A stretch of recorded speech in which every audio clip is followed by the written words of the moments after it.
Bonjour. Dans cette suite de vidéos d'explication des consoles, vous avez voté pour faire une vidéo pour la 3DO. Et comme je vous ai dit, j'allais essayer de contacter Trip Hawkins, ce que je suis arrivé à faire. Grâce à ça, nous avons ici un interview exclusif qui est quasiment une histoire de vie, du moins de sa vie liée aux jeux vidéo, puisqu'on n'est pas allé plus loin que cela. Et il faut bien comprendre que ce monsieur a eu un impact important au niveau du jeu vidéo en général. Il a créé Electronic Arts, et vous allez voir que le Electronic Arts de son époque ne correspond pas au Electronic Arts d'aujourd'hui, puisque le mot art qu'il y a à l'intérieur d'Electronic Arts a une vraie définition et pas juste un éditeur qui vous édite des jeux qui sont des suites ou des choses comme ça. Vous allez voir que à l'intérieur de la 3DO, il y a quand même des surprises. Les personnes qui ont travaillé dessus viennent d'un monde particulier où il y a beaucoup de passionnés, etc., etc. J'espère que cette interview vous plaira.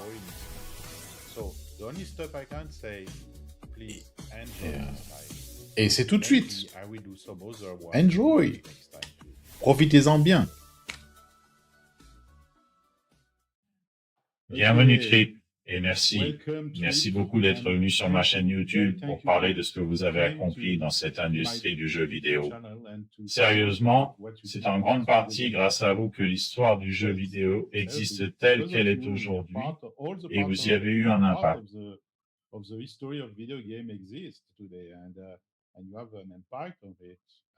Je veux dire, DA à 3DO, c'est quelque chose. Alors merci. Merci à vous. C'est un plaisir d'être ici. Merci de m'avoir invité. Ma première question porte donc sur 3DO, avant qu'on parle DA.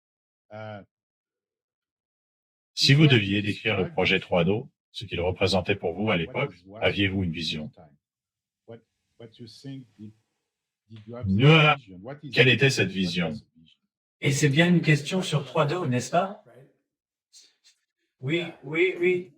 Vous savez, je connaissais très bien les industries des médias, ce qui inclut les ordinateurs personnels. C'était surtout les standards industriels, parfois des standards gouvernementaux, et tout le monde se coordonnait autour de ces standards de plateforme et autour de la capacité à exploiter des technologies de rupture, qu'il s'agisse de Gutenberg et de l'invention de l'imprimerie, ou plus tard de la radio, de la télévision. Les exemples ne manquent pas, les CD, les DVD, le World Wide Web. Bref, en général, dès qu'il y a un standard industriel, cela permet à toute l'industrie de prospérer, parce qu'il y aura plus de fabricants, plus de concurrence. Ça fait baisser les prix, ça rend tout plus abordable. Et ça libère les créatifs qui veulent produire du contenu.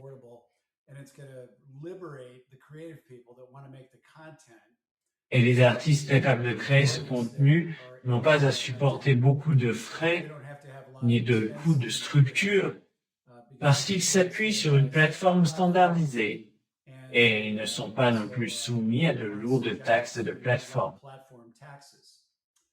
Malheureusement, l'industrie du jeu vidéo a un côté très sombre, très laid, avec des centaines de plateformes incompatibles souvent présentes sur le marché en même temps.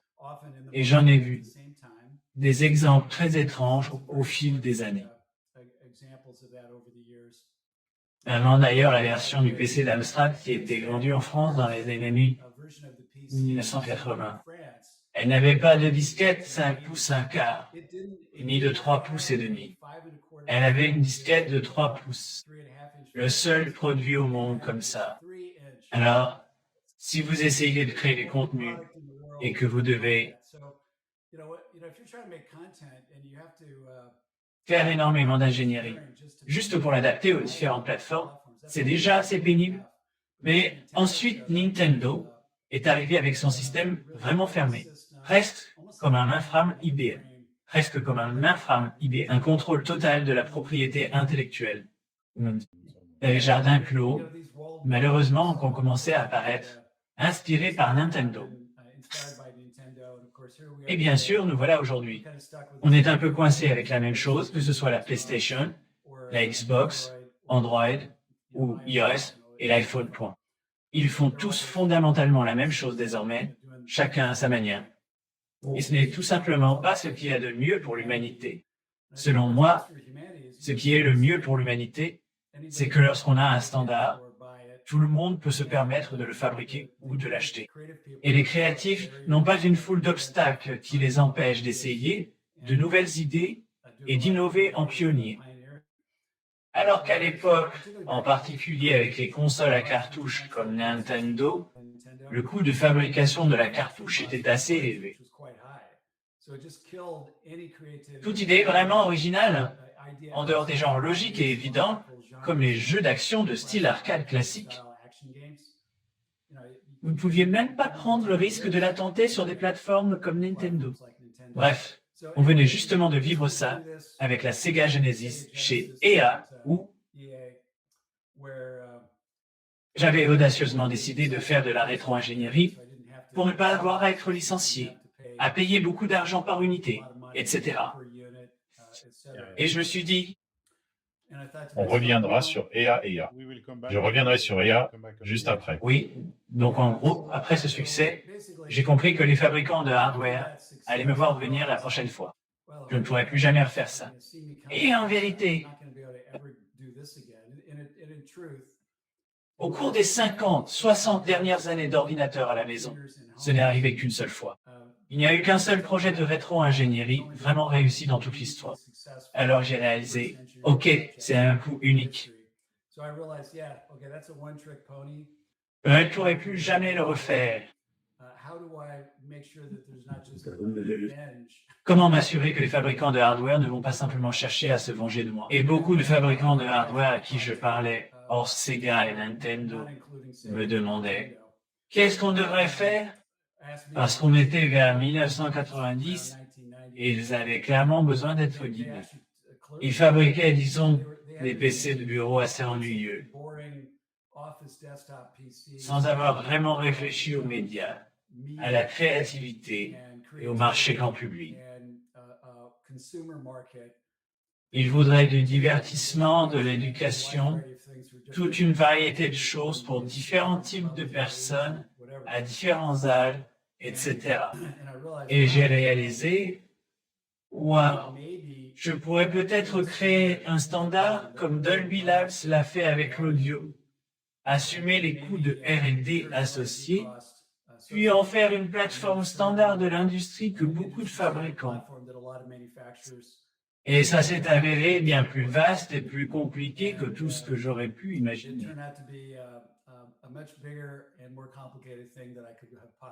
Oui, j'imagine. Et avez-vous été inspiré par ce qu'a fait le MSX au Japon ou pas du tout? Eh bien, il y a eu diverses tentatives qui n'avaient pas vraiment abouti. Donc je pense que vous faites référence au MSX.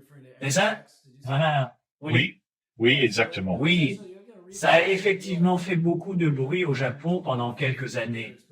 Mais c'était surtout fortement poussé par Microsoft. Ils y étaient très impliqués. C'était une tactique de leur part pour prendre pied au Japon. Et vous savez, les Japonais ont, historiquement, ils ont été très doués pour tenir le reste du monde, non japonais, à l'écart du Japon. Ils ont de nombreuses pratiques gouvernementales, commerciales et culturelles qui aident vraiment à orienter le public japonais vers l'achat de produits japonais.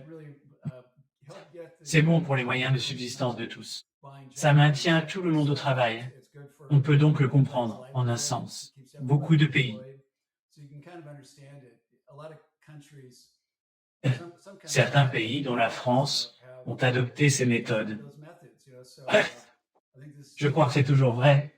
Si Toyota veut exporter plus de voitures en France, il doit acheter plus de voitures françaises au Japon. Et logiquement, ça a un certain sens. Et vous savez, c'est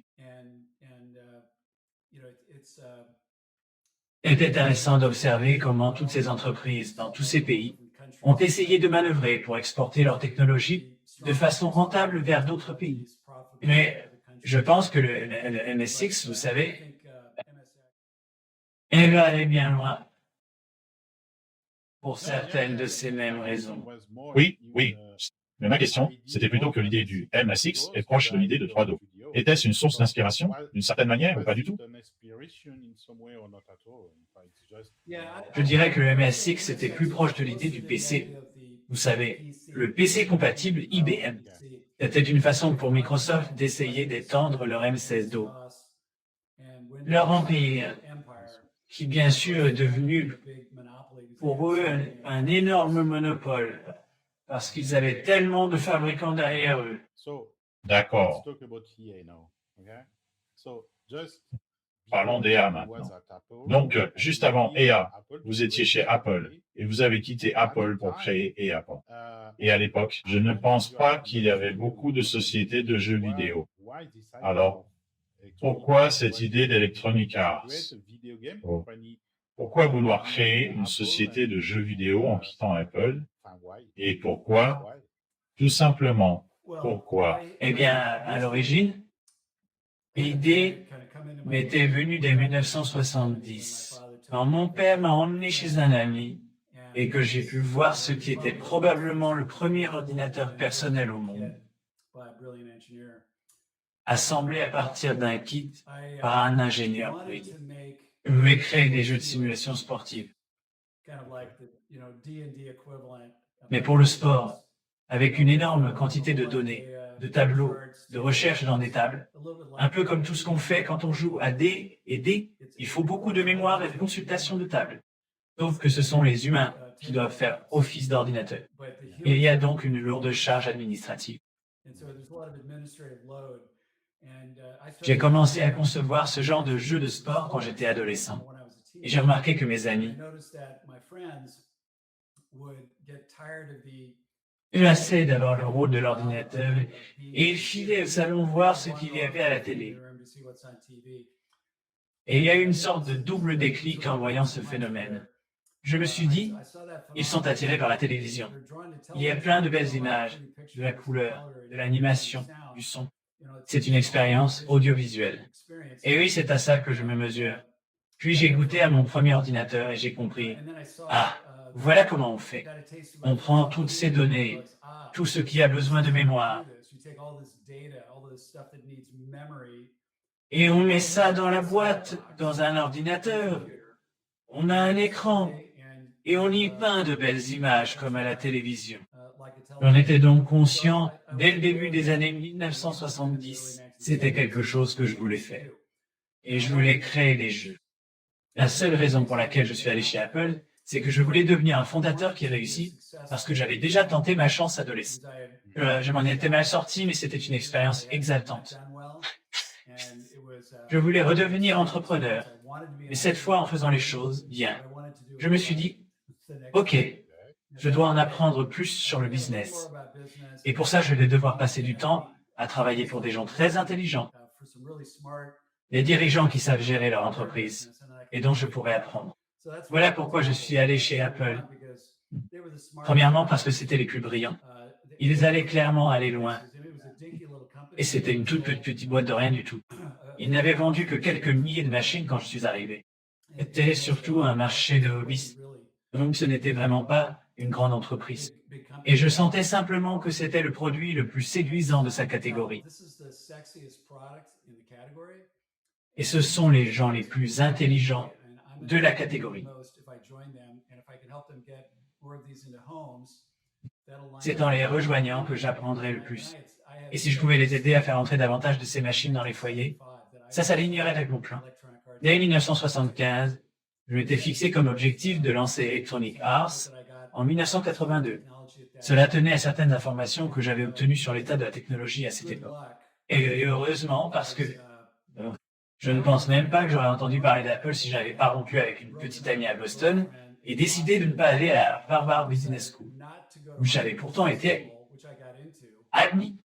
À la place, je suis revenu en Californie, où j'avais grandi, et je suis allé à la Stanford Business School sans avoir la moindre idée de ce qu'était la Silicon Valley à ce moment-là, mais l'été d'avant.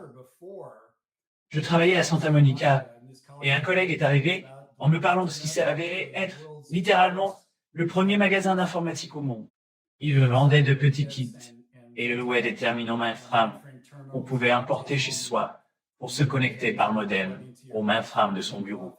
Il les louait autour de $10 de l'heure. Bref, ça a été une révélation pour moi. D'ailleurs, en arrivant chez Apple, je me suis dit « Ah oui, je connais ce type. » Le type qui tenait le magasin d'informatique. C'était vraiment, historiquement, le premier magasin d'informatique au monde. J'avais donc le sentiment d'être au bon endroit, au bon moment, pour voir le premier ordinateur personnel au monde. J'ai obtenu le premier diplôme universitaire en jeux vidéo. J'ai découvert le premier magasin d'informatique au monde. Puis je suis tombé par hasard sur la Silicon Valley. Bref, tout ça relève d'une sacrée chance. Et là, j'ai un peu perdu le fil de votre question. Non, c'est parfait. Et là, Yellow Electronic Art Hero, que signifie l'art pour vous? Je sais que vous êtes un artiste. Ça m'a intrigué. Mais dites-moi en plus. Eh bien, vous savez, ma famille est très artistique et très créative. Ma mère et ma tante ont toutes les deux chanté au Carnegie Hall à New York. Mon père était un artisan incroyable. Il savait tout construire. Et il pratiquait de nombreuses formes d'expression artistique. Et ce n'était que ses loisirs. Pareil pour ma mère. Elle était une poétesse, une écrivaine. Elle savait jouer de 15 instruments de musique différents. Et là encore, ce n'était que ses loisirs. Donc, si vous remontez quelques générations, ce sont des gens qui ont traversé les guerres mondiales, la Grande Dépression. Ils ont activé leur endurance, ils ont appris à survivre et à réduire les risques dans leur situation professionnelle. Mes parents nous ont donc découragés, mes frères et sœurs et moi. On ne nous encourageait à rien faire d'artistique. Et pourtant, on a toutes ces preuves.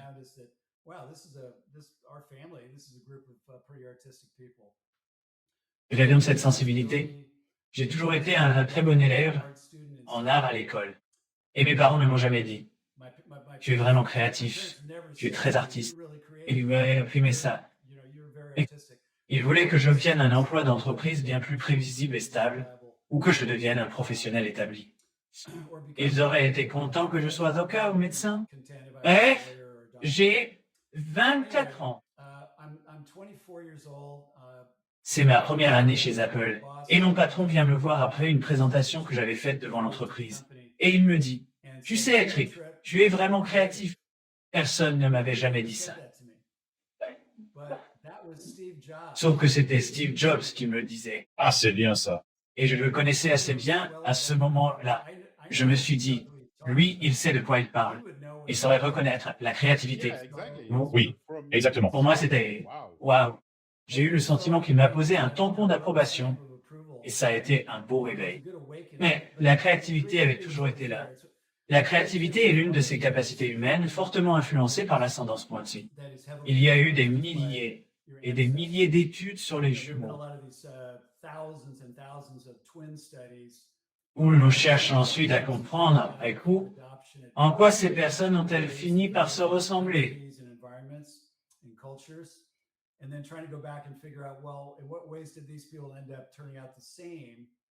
Et quelle part au fond, de leurs aptitudes vient de l'inné et quelle part vient de l'acquis.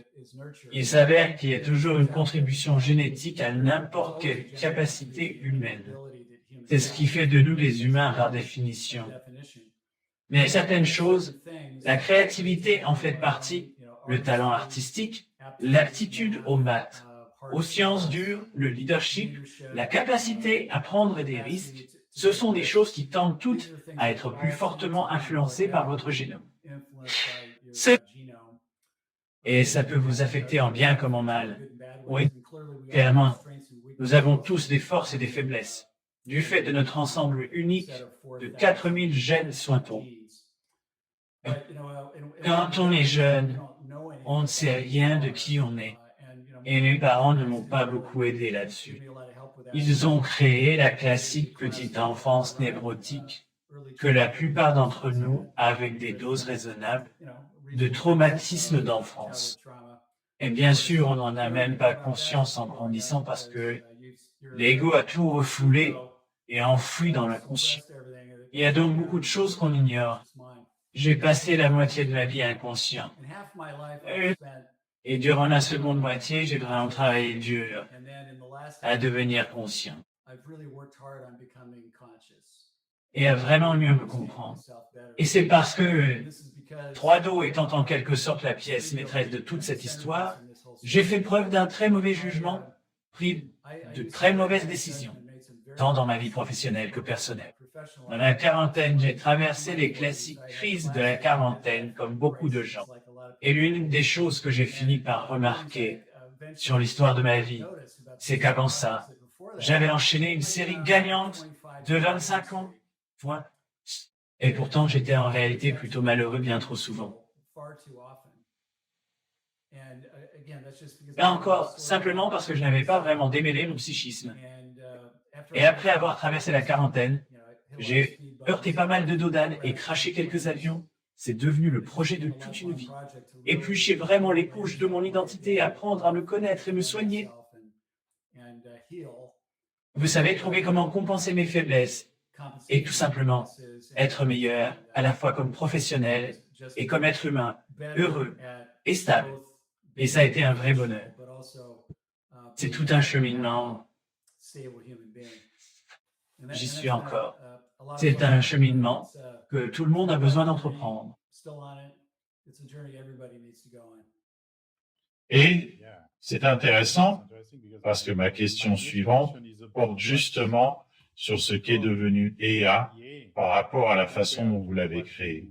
Parce qu'EA est devenu aujourd'hui davantage un éditeur sans trop d'âme. On en parlera. Elle vient d'être vendue à l'Arabie Saoudite. Mais avant ça, ce n'était pas forcément une simple société d'édition de jeux vidéo par rapport à ce que vous y aviez mis au départ.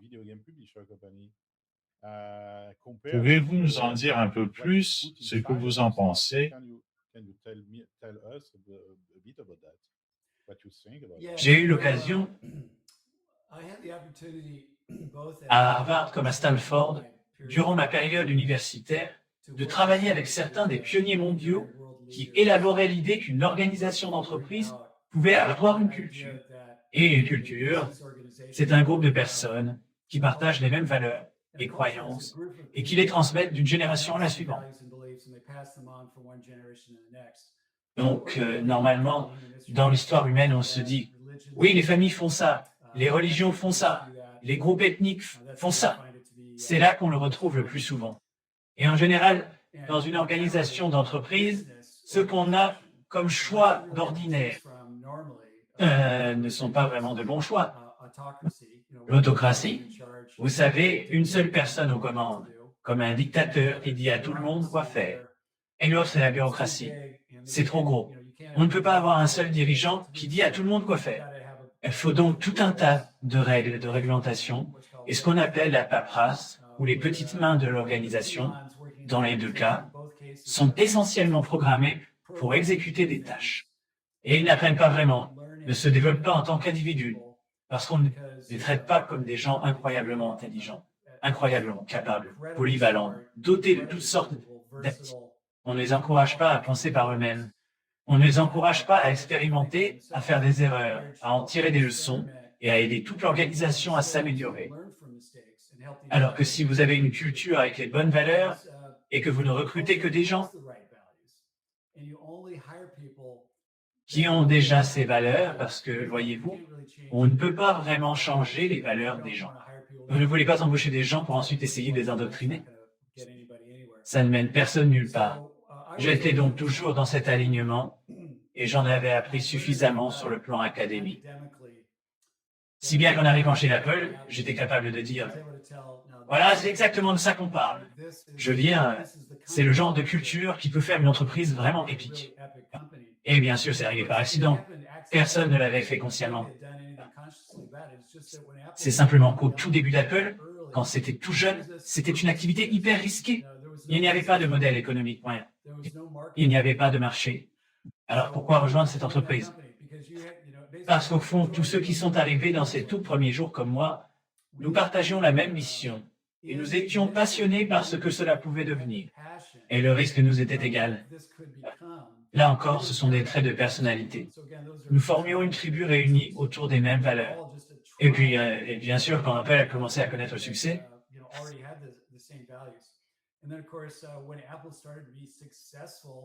tout un chacun, le premier venu, voulait être chez Apple parce qu'il se disait « Wow, je peux me faire beaucoup d'argent avec les stock options. Je peux décrocher un poste plus important. Je peux obtenir un titre plus prestigieux. Je peux être mieux payé. Je peux avoir plus de pouvoir. Je peux avoir un plus gros budget. » Et donc vécu tout ça. Ça n'a duré que 4 ans. Mais quand j'ai commencé, nous n'étions que 25 employés de bureau.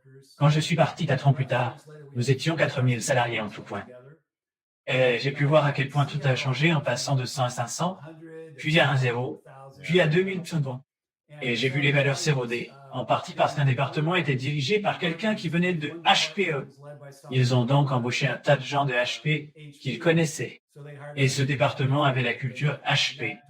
Et puis un autre département, c'était peut-être National Semiconductor ou Intel.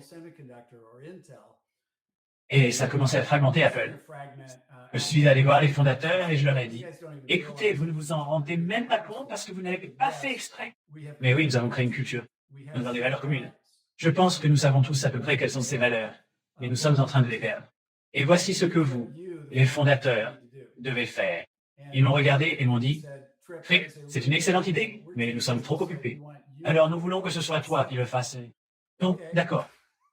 Mais je savais que je n'irais pas très loin parce que je ne suis pas l'un des fondateurs. Personne ne me prendra aussi au sérieux que les fondateurs. Mais malgré tout, c'est moi qui ai dirigé une équipe, avec le soutien des fondateurs qui a codifié la culture Apple et qui, au fond, a promu tout un ensemble de nouvelles pratiques de gestion pour aider Apple à la préserver et à l'améliorer. Elle est devenue une entreprise légendaire, vraiment réputée pour cette culture. Pour moi, c'était donc une sorte d'apprentissage. Et ainsi, au moment de lancer Electronic Arts, j'avais déjà beaucoup d'expériences concrètes des entreprises à forte croissance, de tout ce qui peut bien se passer et de tout ce qui peut mal tourner. Et oui, j'étais bien décidé quant à la façon dont j'allais faire les choses. Et cette période chez Apple a été d'une valeur incroyable, parce que pour chaque problème que je devais régler chez Electronic Arts, je pouvais repenser à ce qui s'était passé chez Apple et à ce que j'en avais appris et que je pouvais appliquer. Et pour presque chaque situation critique qui se présentait, il y avait quelque chose de marquant vécu chez Apple qui me donnait la réponse, l'intuition de la direction à prendre. Alors, vous savez, les grandes idées avec lesquelles j'ai lancé l'entreprise, je veux dire, il y avait comme ces 3 piliers stratégiques. Et le premier, c'était de travailler avec des talents incroyables de la recherche et de l'informatique qui sont au fond des arbres. Et personne n'avait vraiment songé, personne n'avait vraiment parlé de l'ingénierie, sous quelque forme que ce soit, comme d'une forme d'art.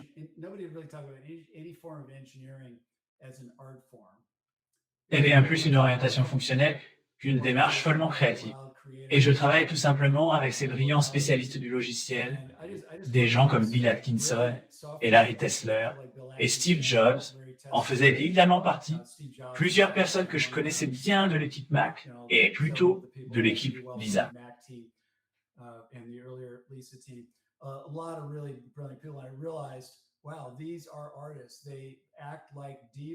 Ils peuvent tenir une semaine entière sans dormir quand ils sont passionnés par l'idée d'achever quelque chose de monumental. Moi, je vais dire, la même chose se passait il y a 500 ans, pendant la Renaissance. C'est pareil pour moi. Vous dites que c'est pareil pour vous. C'est pour ça que je travaille toute la nuit, comme je vous l'ai dit. Continuez, continuez. Pardon? Continuez? Oui? Non, non. C'est super. J'adore. Oui, non, non, non. J'adore. Votre travail est génial. Et ça reflète manifestement cet engagement que vous avez à bien faire les choses. C'est pour ça que vous en êtes là. Oui, alors la première idée clé pour Electronic Arts, c'était, d'accord, je vais être différent de tous les autres qui vont faire des jeux vidéo parce que je vais honorer les talents créatifs en les élevant au rang d'artistes et en faisant leur promotion comme Hollywood le ferait pour un musicien. Ou même, d'ailleurs, peut-être pour un grand romancier ou un cinéaste. Il allait en faire des stars. Et puis je me suis dit, d'accord, eh bien, si c'est là-dessus qu'on va bâtir, alors une partie de ce pilier stratégique sera constituée de tout un ensemble de pratiques de gestion innovantes qui aident à faire la réussite de ces artistes et de notre entreprise. C'est ce qui nous a amené au contrat que j'ai dû mettre au point. Les emballages uniques des débuts d'EA qui ressemblaient à des pochettes d'albums mettant en avant les artistes et tout un ensemble d'autres pratiques de gestion que j'ai été le premier à introduire pour les aider, notamment, vous savez, obtenir une large couverture médiatique et mettre les créatifs sur le devant de la scène, etc. Bon, voilà donc un pilier. Ensuite, un deuxième pilier qui est une stratégie technologique et qui consiste à construire le premier studio numérique réellement professionnel destiné à une seule personne ou à une petite équipe. On a un effet de levier bien plus puissant sur la technologie, ce qui leur permet de tirer le meilleur parti de ce que ces machines pouvaient faire. Parce que jusque-là, beaucoup de gens qui faisaient des jeux, disons par exemple pour le Commodore 64 ou l'Apple II, c'était juste un gamin dans sa chambre, dans une maison de banlieue suffisamment aisée pour s'offrir un Apple II ou un Commodore 64. Et ces gamins se sont mis à bricoler des choses tout seuls. Mais si vous essayez d'écrire du code sur cette machine, elle n'a aucun stockage. Elle n'est pas très rapide pour compiler un programme. Et on ne peut pas vraiment faire fonctionner correctement un débogueur symbolique. Ni même obtenir un éditeur de qualité. Il n'y avait rien. C'était bien trop difficile d'utiliser la machine cible.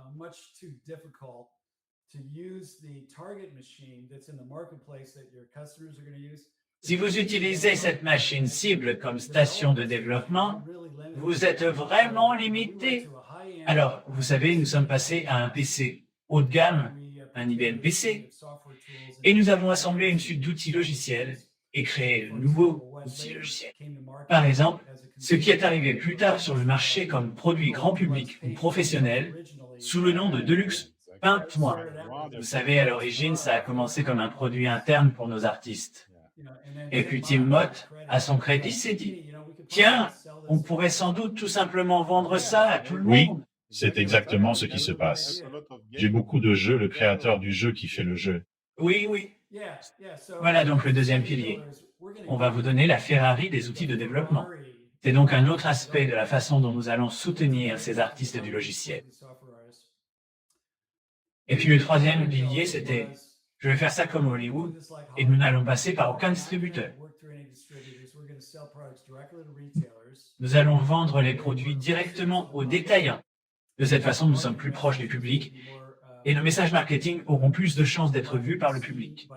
Parce que nous allons nous assurer d'être présents dans ces magasins, avec un merchandising correct et une promotion correcte, et une promotion correcte dans ces magasins. Et c'est quelque chose qu'Apple avait déjà traversé. Et Apple travaillait avec des distributeurs, et ces distributeurs n'arrivaient pas à grandir assez vite. On s'est dit, il faut aller directement chez les revendeurs. Et ça a entraîné beaucoup de souffrance. La transition a été très difficile, parce qu'on avait déjà atteint une certaine échelle. Littéralement du jour au lendemain, on est passé de 6 clients à 300 clients. Il fallait s'occuper de tout le monde. Sur le long terme, ça a évidemment bien fini par marcher. Mais ce qui m'a marqué en 1980, quand c'est arrivé chez Apple, c'est que dans ma société de jeux vidéo, on allait faire ça dès le départ, vous voyez. Eh Dieu, nous voilà à nos débuts. J'ai donné mon premier discours public lors d'une conférence du secteur du jeu vidéo. En fait, ce n'était pas vraiment une conférence du secteur du jouet. C'était une conférence sur la technologie et la créativité à Palo Alto, début 1983. Et j'ai parlé de ce que j'allais faire. Beaucoup de mes concurrents étaient à cet événement. Et ils ont dit à la presse ensuite, « Oui, Trip va échouer en moins d'1 an. » Ils ne pensaient pas que ce que je décrivais était réalisable. Et honnêtement, c'est l'une des belles choses avec l'innovation. Si vous innovez, vous êtes prêt à prendre des risques que vos concurrents ne seront pas prêts à prendre. Et tous vos concurrents ont déjà leur propre plan aussi. Ils ont déjà passé tout ce temps à résoudre la dissonance cognitive dans leur tête à propos de tel ou tel plan qui les rendait fous. Ils ont enfin adhéré à un plan. Et après ça, votre esprit passe par un processus où vous réduisez sans cesse les voix dans votre tête qui penchaient pour le plan alternatif. Et vous donnez toujours plus de voix au plan que vous avez choisi. Et au final, vous êtes vraiment convaincu que c'est la seule bonne chose à faire, simplement parce que votre cerveau est fatigué du conflit. Du coup, il vous a en quelque sorte piégé pour vous le faire croire. Mais vous ne le savez vraiment qu'une fois que vous exécutez et que vous réussissez ou échouez. Quoi qu'il en soit, c'est un gros atout pour tout entrepreneur de savoir qu'une grande partie de vos concurrents, même quand ils savent ce que vous faites, ne voudront pas le copier. Ils préféreront rester dans leur couloir et continuer ce qu'ils font déjà. Et plus ils sont gros, plus il est probable qu'ils soient bureaucratiques et politiques, et pas assez malins pour comprendre comment se réinventer et se mettre à copier ce que vous faites. Donc il y a eu toutes sortes de choses qu'E a faites et qui ont effectivement été copiées. Par exemple, tout le monde a copié nos contrats juridiques et il y avait environ 25 autres sociétés qui ont copié notre format d'album unique. Le si drôle, c'est qu'on a fini par le tuer nous-mêmes, parce qu'il était si fin qu'il finissait rangé sur la tranche dans les magasins. Au lieu de montrer la face, ce qui aurait été fait fabuleux, non? Il n'avait pas la place pour ça. Du coup, il le retournait sur le côté et on ne le voyait même plus, tellement il était étroit. Alors on est revenu aux boîtes, justement parce que même rangé sur la tranche, on pouvait encore lire le nom du jeu dessus. Mais là encore, les grands paris qu'on a relevés, comme le reverse engineering de la Sega plus tard, comme le passage à la vente directe en magasin, la rapidité avec laquelle on s'est développé à l'étranger. Aucun de mes concurrents n'a essayé de faire ça, ni à une vitesse approchant la nôtre. Et il y a eu plein d'erreurs. Enfin, ma faute. Si on s'est trop développé à l'étranger dans les années 1980, prématurément, et qu'on s'est fait un peu malmener, ce n'était pas agréable. Vous vous en souvenez peut-être, mais en Europe. Il a fallu beaucoup plus de temps pour que la disquette s'impose.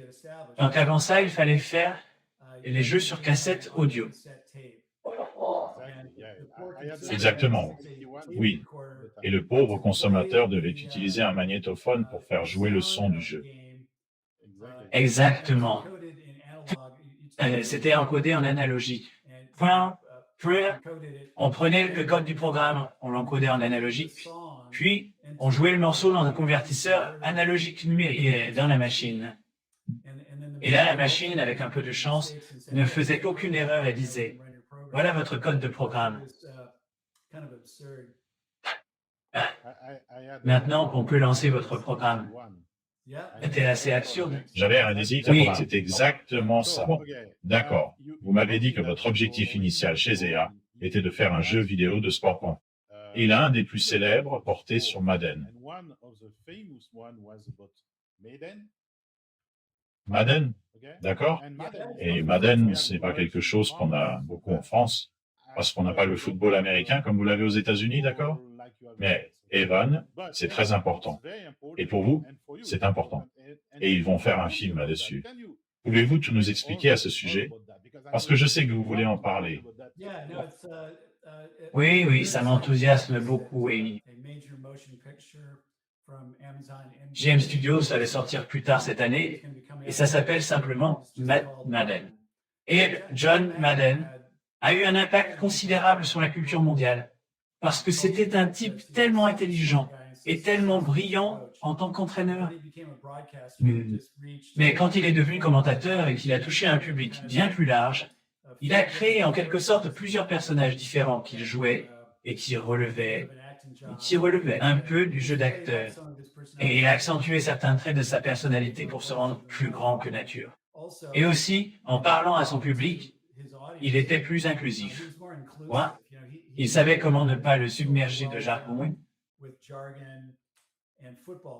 et de langage de football américain, parce qu'il l'emmenait avec lui et est devenu vraiment doué pour entrer en contact avec monsieur tout le monde, avec chacun, et pour être populaire auprès des femmes.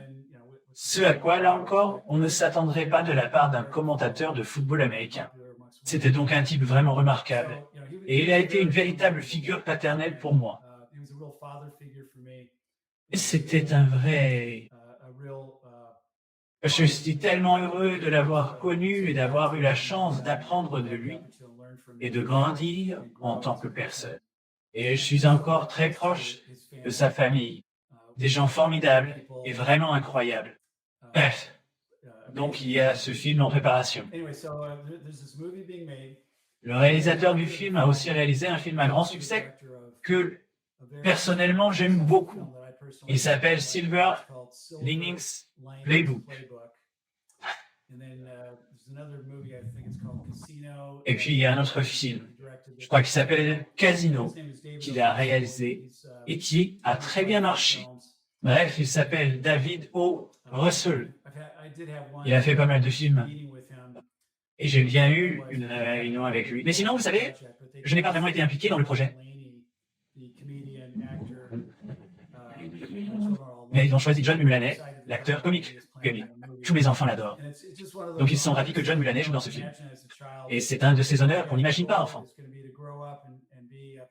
Voilà, c'est la fin. Mais dès le départ, vous vouliez faire des vies, que vous vouliez faire des jeux autour du sport. Et vous savez, la fameuse phrase, le sport au cœur du jeu. On voit le logo EA et le slogan. Donc, parce que vous avez été le premier à le faire, n'est-ce pas?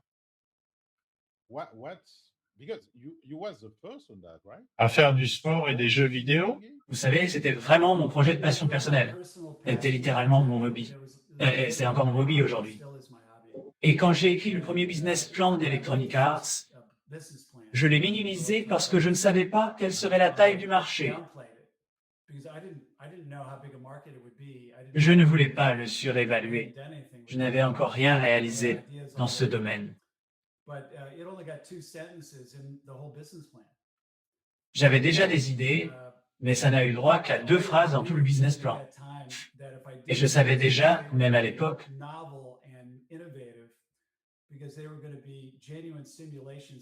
que si je faisais des jeux de sport, ils seraient inédits et innovants. Merci. Et vrais joueurs, et leurs capacités, les vraies probabilités.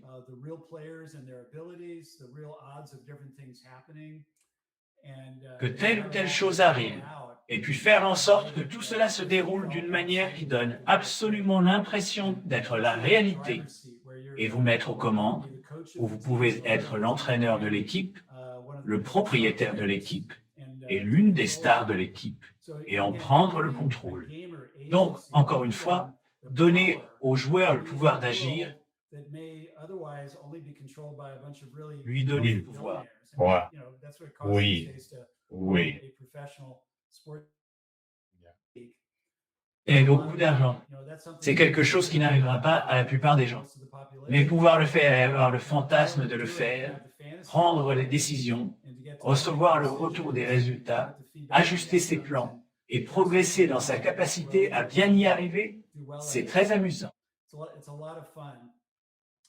Et oui, effectivement, une fois l'entreprise lancée, j'ai personnellement consacré une partie de mon temps à autre chose que mon rôle de CEO. En tant que CEO, vous avez beaucoup de responsabilités et vous êtes très occupé. Mais je développais aussi la gamme de produits et la fonction de production chez Electronic Arts, qui allait être un produit inédit. Nous allions être les premiers à utiliser des termes hollywoodiens comme producteur, réalisateur, label affilié, studio, tous ces mots-là pour un. C'est pour ça que vous avez cette chaise en arrière-plan. C'est pour ça que vous avez cette chaise qui ressemble à une chaise de réalisateur de cinéma avec Electronic Arts écrit dessus. C'est exact. Oui, cette chaise est restée dans mon bureau pendant longtemps. Et si j'avais un invité et qu'on s'asseyait dans mon box, vous savez, il s'asseyait dans cette chaise. Maintenant, personne n'a le droit de s'asseoir dans cette chaise parce qu'elle est trop vieille. C'est bien. On déchirerait probablement le tissu en deux. Donc oui, mais cette chaise compte vraiment beaucoup pour moi. Mais bref, je disais juste que ce processus de lancement de la branche sportive reposait sur les valeurs que je viens de décrire et qui comptaient vraiment pour moi. Je ne voulais pas faire de jeux d'arcade. J'entends par là les bornes qu'on installe dans les salles d'arcade. Le marché n'a jamais intéressé. C'est le marché grand public qui m'intéressait, à la maison ou en personnel avec des appareils. Et permettre à ces joueurs de vivre cette expérience authentique comme s'ils possédaient une équipe. Et je voulais pouvoir y jouer moi-même avec mes amis. Et oui, je voulais créer cette gamme de produits vraiment authentiques. Donc, à cette époque où notre machine principale était l'Apple II, elle avait beaucoup de limites en termes de capacité. Mais elle avait quand même des graphismes bitmappés. Elle avait quand même quelques couleurs. Elle pouvait faire quelques bips et bouts. Et donc, il y avait un peu de son qu'elle pouvait produire. Je voulais vraiment faire un jeu de football américain. J'aurais été content de faire un jeu de baseball, mais ce sont de grands sports d'équipe vraiment compliqués. Je ne voulais pas commencer par là. Je voulais commencer par quelque chose de plus simple, dont je savais qu'on avait la puissance graphique pour le représenter. Et, bref, j'ai fini par décider de faire un jeu de basket en 1 contre 1. Et, à l'époque, Dr. J était l'un des athlètes, des célébrités les plus populaires, et j'étais un immense fan de lui. Julius Erving est son vrai nom. Mais il était surtout connu sous le nom de Dr. J. Et c'était le puissant leader de cette ligue de basket rebelle qui défiait la hate rebelle, qui défiait la NBA en Amérique. Elle s'appelait l'ABA. Et finalement, ils ont fusionné. Et franchement, l'une des plus grandes motivations de cette fusion, c'était qu'elle ferait entrer Julius Erving en NBA. C'était quelque chose d'aussi important que ça. Bref, donc oui, adolescent. J'étais un grand fan de lui, et il était vraiment l'un des héros de mon enfance. C'est toujours un héros pour moi. Mais oui, pourquoi pas un jeu en 1 contre 1 avec Dr. J, et ensuite je dois trouver qui serait un bon rival naturel. Et j'ai opté pour Larry Bird des Boston Celtics. On avait la rivalité entre Philadelphie et Boston. Ils se rencontraient souvent en play-off, et ils jouaient beaucoup l'un contre l'autre, parce qu'ils étaient dans la même conférence. Donc, c'était l'introduction des premières célébrités dans les jeux vidéo. Et c'était une chose assez innovante à faire. Ça n'avait jamais été fait auparavant. Et bien sûr, ensuite, on l'a fait beaucoup, beaucoup plus, et on a bien exécuté nos produits.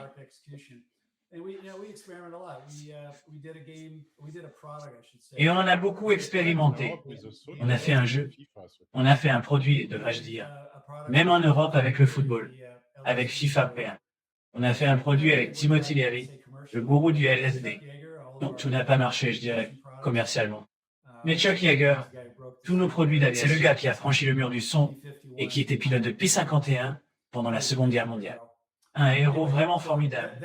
Bref, donc c'est devenu une autre catégorie où nous avons été leaders. Et parce que le jeu de basket en 1 contre 1 a bien marché, c'est ça qui m'a donné le sentiment que, bon, mon prochain projet de passion personnelle allait être un jeu de football américain. Et c'est ce qui a mené au projet Madden. D'accord, je vois. En une seule phrase, que pensez-vous de ce qui est arrivé à IA aujourd'hui? Le fait qu'elle ait été vendue à l'Arabie Saoudite, par exemple, ce genre de choses. Je suis d'accord avec beaucoup de gens qui ont remarqué que la culture, les valeurs d'IA étaient différentes à l'époque où j'y étais. J'y ai été de 1982 à 1994. Et après, je n'y étais plus. Donc quand j'y étais, oui, j'étais vraiment concentré sur le maintien de la culture. C'était ma mission numéro 1. Et j'ai été le pionnier de beaucoup de pratiques commerciales vraiment innovantes qui ont contribué à être harmonie. Et c'était quelque chose qui imprégnait tout le monde dans l'organisation. Entre autres, je faisais passer un entretien à chaque personne qu'on embauchait. Concrètement, ça voulait dire un contrôle des valeurs. Et cela signifiait aussi que le responsable du recrutement, qui a déjà décidé qu'il voulait embaucher cette personne, sait qu'il devait lui aussi avoir fait un contrôle des valeurs. Bref, cela apportait simplement plus d'intégrité au maintien de la culture, en se basant juste sur le fait de choisir les bonnes personnes ayant déjà les bonnes valeurs. Mais il y avait un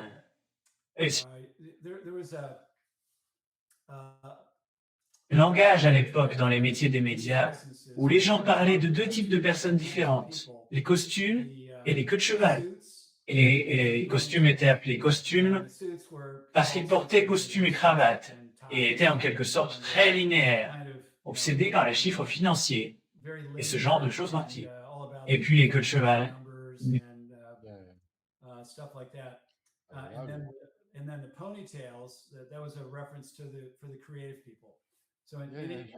On a encore ces deux archétypes même aujourd'hui. Même si, à cause de ce que vous faites, la possibilité d'être streamé sur un Internet qui compte des milliards de clients. Oui, c'est une occasion de fusionner ces deux choses. Mais moi, je l'ai fait il y a bien longtemps, quand j'ai débuté. J'étais clairement une combinaison de ces deux choses.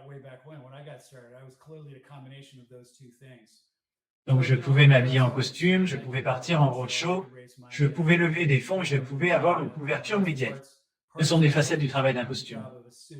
Je pouvais m'assurer qu'on atteignait les chiffres et qu'on déposait tous nos dossiers auprès de la SEC dans les temps.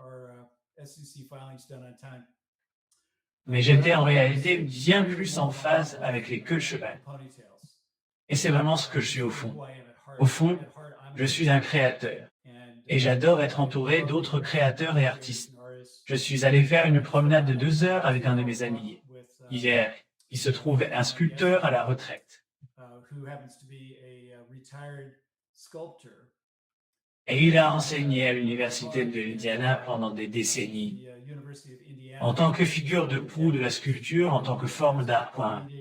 Et nous avons eu la conversation la plus savoureuse et la plus drôle qui soit. Et c'est exactement le genre de choses où, quand deux personnes créatives se réunissent, les étincelles jaillissent, et c'est très amusant. Mais ensuite, je savais comment aider. Et les personnes créatives et tout le reste, qui en fait une entreprise, ce qui n'est sans doute pas la partie amusante, c'est sûr. Et j'ai maintenu ça pendant tout le temps où j'y étais. Et je l'ai pris très au sérieux. Et parfois, des gens étaient licenciés s'ils ne parvenaient pas à honorer les valeurs. Et de toute façon, tout le monde prenait ça au sérieux. Et puis quand je suis parti, j'ai simplement promu quelqu'un pour me remplacer qui n'était pas comme ça. C'était un très bon opérationnel. Donc c'était un très bon costume. Mais il n'avait vraiment aucune des caractéristiques de la queue de cheval. Et je pense que ça a finalement épuisé l'entreprise parce que si votre PDG a un costume, vous allez davantage investir dans, il va y avoir plus de réussite politique pour quiconque adhère à l'idée qu'on essaie juste d'améliorer les chiffres et de rendre l'ensemble plus efficace financièrement. On essaie de ne prendre aucun risque. Donc EA a cessé d'être innovante. Et ils sont devenus non pas des leaders, mais des suiveurs sur la plupart des nouvelles technologies. Des innovations et des changements. Et c'était plutôt triste pour moi de voir ce changement de direction. Mais mon remplaçant se sentait en compétition avec moi et en gros, ne voulait pas que quiconque dise « Ah ben, eh bien, Trip ferait ceci, Dieu, ou Yogway, que dirait Trip ?» Genre de communication ouverte a été étouffée. Et encore une fois, je pense que le côté créatif d'EA s'est retrouvé de plus en plus paralysé et n'avait tout simplement plus la même marge de manœuvre, plus la même liberté de s'exprimer, de se dresser et de se battre pour ce qu'ils voulaient. Ils devaient juste devenir une partie de l'usine, si vous voulez. Et les jeux de sport ont fini par triompher parce que je le savais déjà parce que je l'apprenais dans les années 1960, grâce aux jeux de cartes sur table auxquels je jouais. Donc, si vous jouiez à un jeu de baseball qui utilisait de vrais joueurs sur de vraies cartes, les cartes sortaient chaque année. Parce que chaque année, dans n'importe quelle équipe sportive, l'effectif changeait. On ajoute de nouveaux joueurs. Certains partent. Certains prennent leur retraite. Certains sont blessés. Et le fait d'être à la pointe, d'avoir les bons joueurs avec les bonnes caractéristiques dans l'effectif, c'est ça que veut le fan. Parce qu'il veut jouer avec l'équipe qu'il vient de regarder. Et donc, je savais dès le départ que lorsqu'on commencerait à faire des jeux de sport d'équipe, ils pourraient être des jeux dont on ferait une nouvelle version chaque année. Et bien sûr, on peut en abuser en n'ajoutant pas vraiment de nouvelles fonctionnalités passionnantes, ni en améliorant les performances. Et c'est devenu un problème. C'est, je pense, l'une des raisons pour lesquelles EA a été élue la pire entreprise du monde à 2 ou 3 reprises, ce qui était un peu gênant à voir. Mais vous pouvez voir comment tout ce qui était innovant, qui a parfois ouvert la voie à de nouvelles catégories, devenues vraiment énormes et florissantes. Cette partie-là d'EA finissait par être éliminée. Et vous essayez juste de rester dans votre couloir, et toute l'organisation essaie de se conformer à ça. Et donc, vous devenez davantage une usine à saucisses. Vous ne faites que produire en série le même genre de choses encore et encore. Et c'est un peu plus dur pour les créatifs de faire des choses réellement créatives. Voilà donc comment ça a évolué jusqu'à là où ça en est maintenant, et particulièrement maintenant, sous le nouvel actionnariat. Donc, vous avez affaire, je vais simplement appeler ça du private equity, ce genre de sensibilité d'investissement qui cherche à mettre une entreprise sous effet de levier. Au cœur de tout ça, donc ils ont les marques, et surtout les jeux de sport, et ils ont le moteur économique. Mais dans l'opération de fusion-acquisition, il y a aussi une montagne de dettes.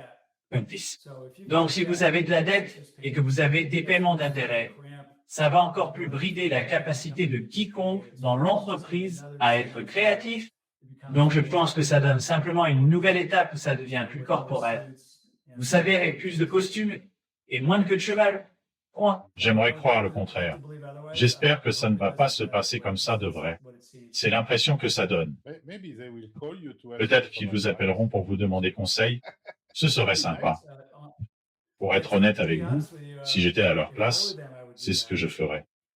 Au fond, ce sont mes mots qui vont sortir de ma bouche, mais ça ne va tuer personne. Je veux dire, personne ne va être blessé. Il pourrait être un peu vexé si je reste comme je suis. Oh, je suis quelqu'un de franc. Ils n'ont rien à perdre. Pourquoi voudriez-vous dire « Oh, on ne veut plus jamais parler à ce type ». Pourquoi voudrions-nous lui parler?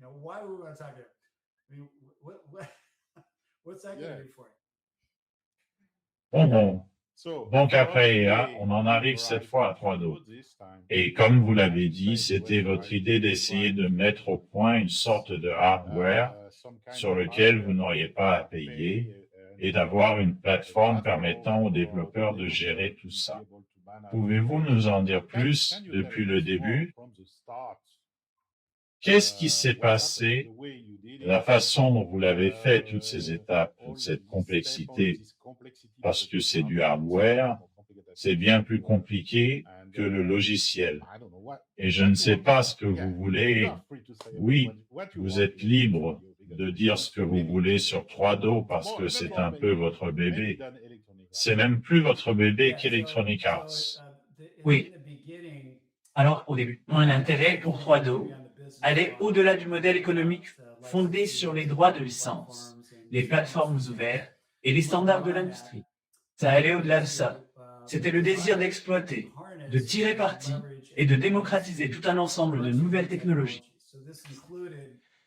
Cela incluait donc la mise en réseau. D'ailleurs, à propos, EA disposait d'un système d'email en interne bien avant que ça ne devienne un standard externe accessible à beaucoup d'autres rangs.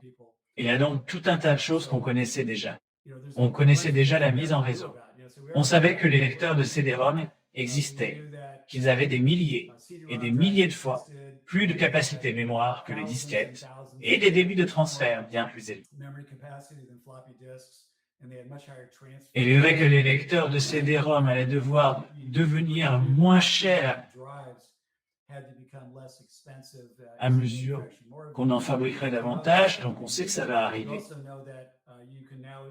On sait aussi qu'on peut désormais fabriquer de bons CPU 32 bits. Et au final, on a choisi le bon type de puce, qui était un processeur ARM. Vous savez, on essaie d'en tirer tous les avantages. Un processeur anglais. Vous étiez aux US et vous avez pris un processeur anglais.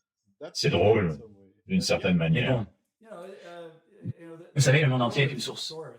Vous savez, il ne faut pas être trop tatillon avec le syndrome du Dieu Agua, pas inventé ici, Dieu, point. Et Acorn Wrist Machine, ARM, c'était vraiment des ingénieurs brillants, et ils le sont restés. Et ce sont toujours des ingénieurs brillants là-bas. Et ils ont aussi été de grands pionniers dans le domaine du mobile. Bref, en tout cas, c'était un processeur à risque, ou plutôt RISC, Reduced Instruction Set Computation. C'est un schéma plus élégant, plus simple. Mais ça veut dire aussi qu'on a envie d'utiliser d'autres accélérateurs. Alors, on répartit le... Vous fabriquez votre propre GPU. Parce que personne d'autre ne va le faire pour vous. Vous allez devoir le concevoir vous-même. Ensuite, vous voulez avoir une puce sonore vraiment performante. Ce sont en gros toutes des choses qui ne se faisaient pas vraiment. Enfin, regardez l'Apple II, qui était encore d'actualité en 1990. Il n'avait pas de puce sonore. Il n'avait pas de port joystick. Hein? Il n'avait vraiment pas les fonctionnalités requises pour être une bonne machine sociale. Et là encore, de mon point de vue, les jeux étaient un moyen de se connecter avec d'autres personnes, d'avoir une vie sociale. Et je savais que ce serait vrai déjà enfant, si je grandissais et que je faisais des jeux vidéo. Et j'ai apprécié vraiment des machines comme l'Atari 800. Il avait 4 ports joystick et on faisait des jeux qui utilisaient les 4 points. Avec 3 dos, on a fini avec un système de joystick en guirlande où on pouvait avoir jusqu'à, je crois, 16 ou 19 joysticks sur la même chaîne, fonctionnant tous dans le même jeu, sur le même écran. Donc toute fonctionnalité susceptible d'améliorer la capacité sociale, la mise en réseau étant assez évidente, mais aussi plus de ports joystick. C'était l'USB avant l'USB, d'une certaine manière. Oui, on peut dire ça. On peut dire ça. Et il y a beaucoup de choses qu'on a faites et dont c'était tout simplement le moment des faits. Et on était, je dirais, coupable d'être un peu en avance sur notre temps. Quand on a imaginé cette technologie pour la première fois, j'avais des objectifs. J'avais des idées. Puis j'ai appris que 2 de mes personnes préférées du côté hardware de l'industrie, les gars qui avaient créé Amiga, j'étais déjà bon ami avec ces gens. Dave Needle et R.J. Michael et leur patron de l'époque, Dave Morse, ils étaient tous chez Amiga avant que ce soit racheté par Commodore. Ils ont créé l'Amiga. J'étais leur plus grand fan. J'étais leur... On doit faire la même chose avec eux. Si vous pouvez le leur dire, ils sont les bienvenus pour faire exactement la même chose avec eux, avec vous. Eh bien, vous savez, le truc, c'est que je n'avais pas vraiment été beaucoup en contact avec eux à la fin des années 1980, une fois qu'Amiga a été vendu et que tout le monde est passé à autre chose. Ils avaient fait une machine portable sortie par Sega, mais je n'étais pas vraiment fan des machines portables à cartouches.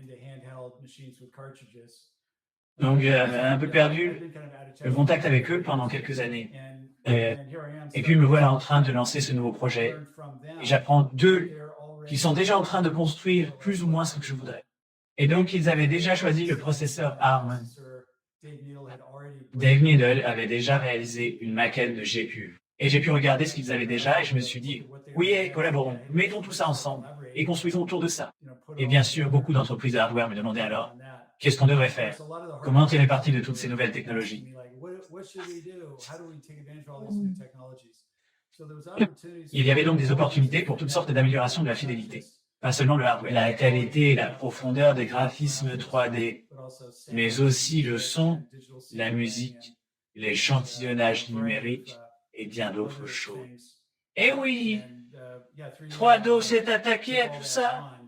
Et j'avais, je suppose, une fausse croyance selon laquelle, historiquement, des produits comme la télévision couleur, le VHS, enfin, je vais simplement dire les magnétoscopes. Il y a eu tout un ensemble de produits grand public lancés à des prix autour de $0 et ils n'ont pas été adoptés super vite, mais ils ont réussi à faire baisser leur prix chaque année à mesure qu'ils augmentaient leur quantité de production.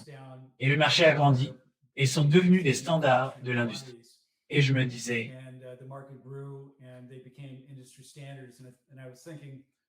je ne suis pas vraiment inquiet à ce sujet parce que, oui, on va être plus cher qu'une console dans laquelle on insère des cartouches, mais le logiciel va être bien meilleur et bien moins cher parce qu'on n'a pas à fabriquer de cartouches et on va avoir tellement plus de mémoire de stockage. Et la plateforme va pouvoir lire des disques vidéo et des disques de musique. Ça n'a vraiment pas pris. Ouais. Donc je pense que la façon dont le public a réagi, c'était « On a déjà un moyen d'écouter de la musique. On n'a pas besoin d'un nouveau lecteur de musique. Qu'est-ce que ça fait en tant que machine de jeu ?» Et le prix était plus élevé parce qu'il y avait un lecteur de disque dedans. Donc si vous vendez la 16 bits de Nintendo ou la 16 bits de Sega, elles sont bon marché parce qu'il n'y a pas de lecteur de disque. Et ils reportent une partie des coûts sur les cartouches. Et ça restreint le type de jeu qu'on peut réussir à faire. Et nous, on essaie de convaincre les gens d'accepter l'idée que le lecteur de disque en vaut la peine. Et vous savez, je pense que beaucoup de gens comprenaient tout simplement pas ça, parce que si votre principale clientèle des premières années, ce sont des joueurs habitués aux consoles et aux cartouches, ils vont trouver ça trop cher. Ils n'auront pas cette vision à long terme, qu'ils auront des logiciels meilleurs et moins chers sur la durée. Parce qu'avec les cartouches, on ne pouvait jamais vraiment vendre quoi que ce soit à moins de $30. Alors qu'avec les disquettes ou les disques optiques, on peut le vendre $3 et gagner de l'argent. Bref, on a continué. Eve et RG pensaient qu'on pouvait tout faire tenir dans un mégaoctet de mémoire. Et bien sûr,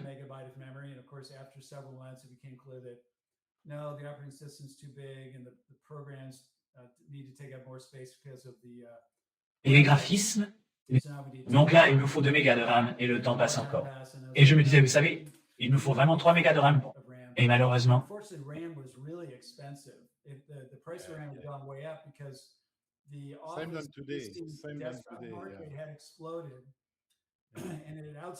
toutes les entreprises de semi-conducteurs et leurs usines de fabrication de mémoire informatique, tout partait dans les PC.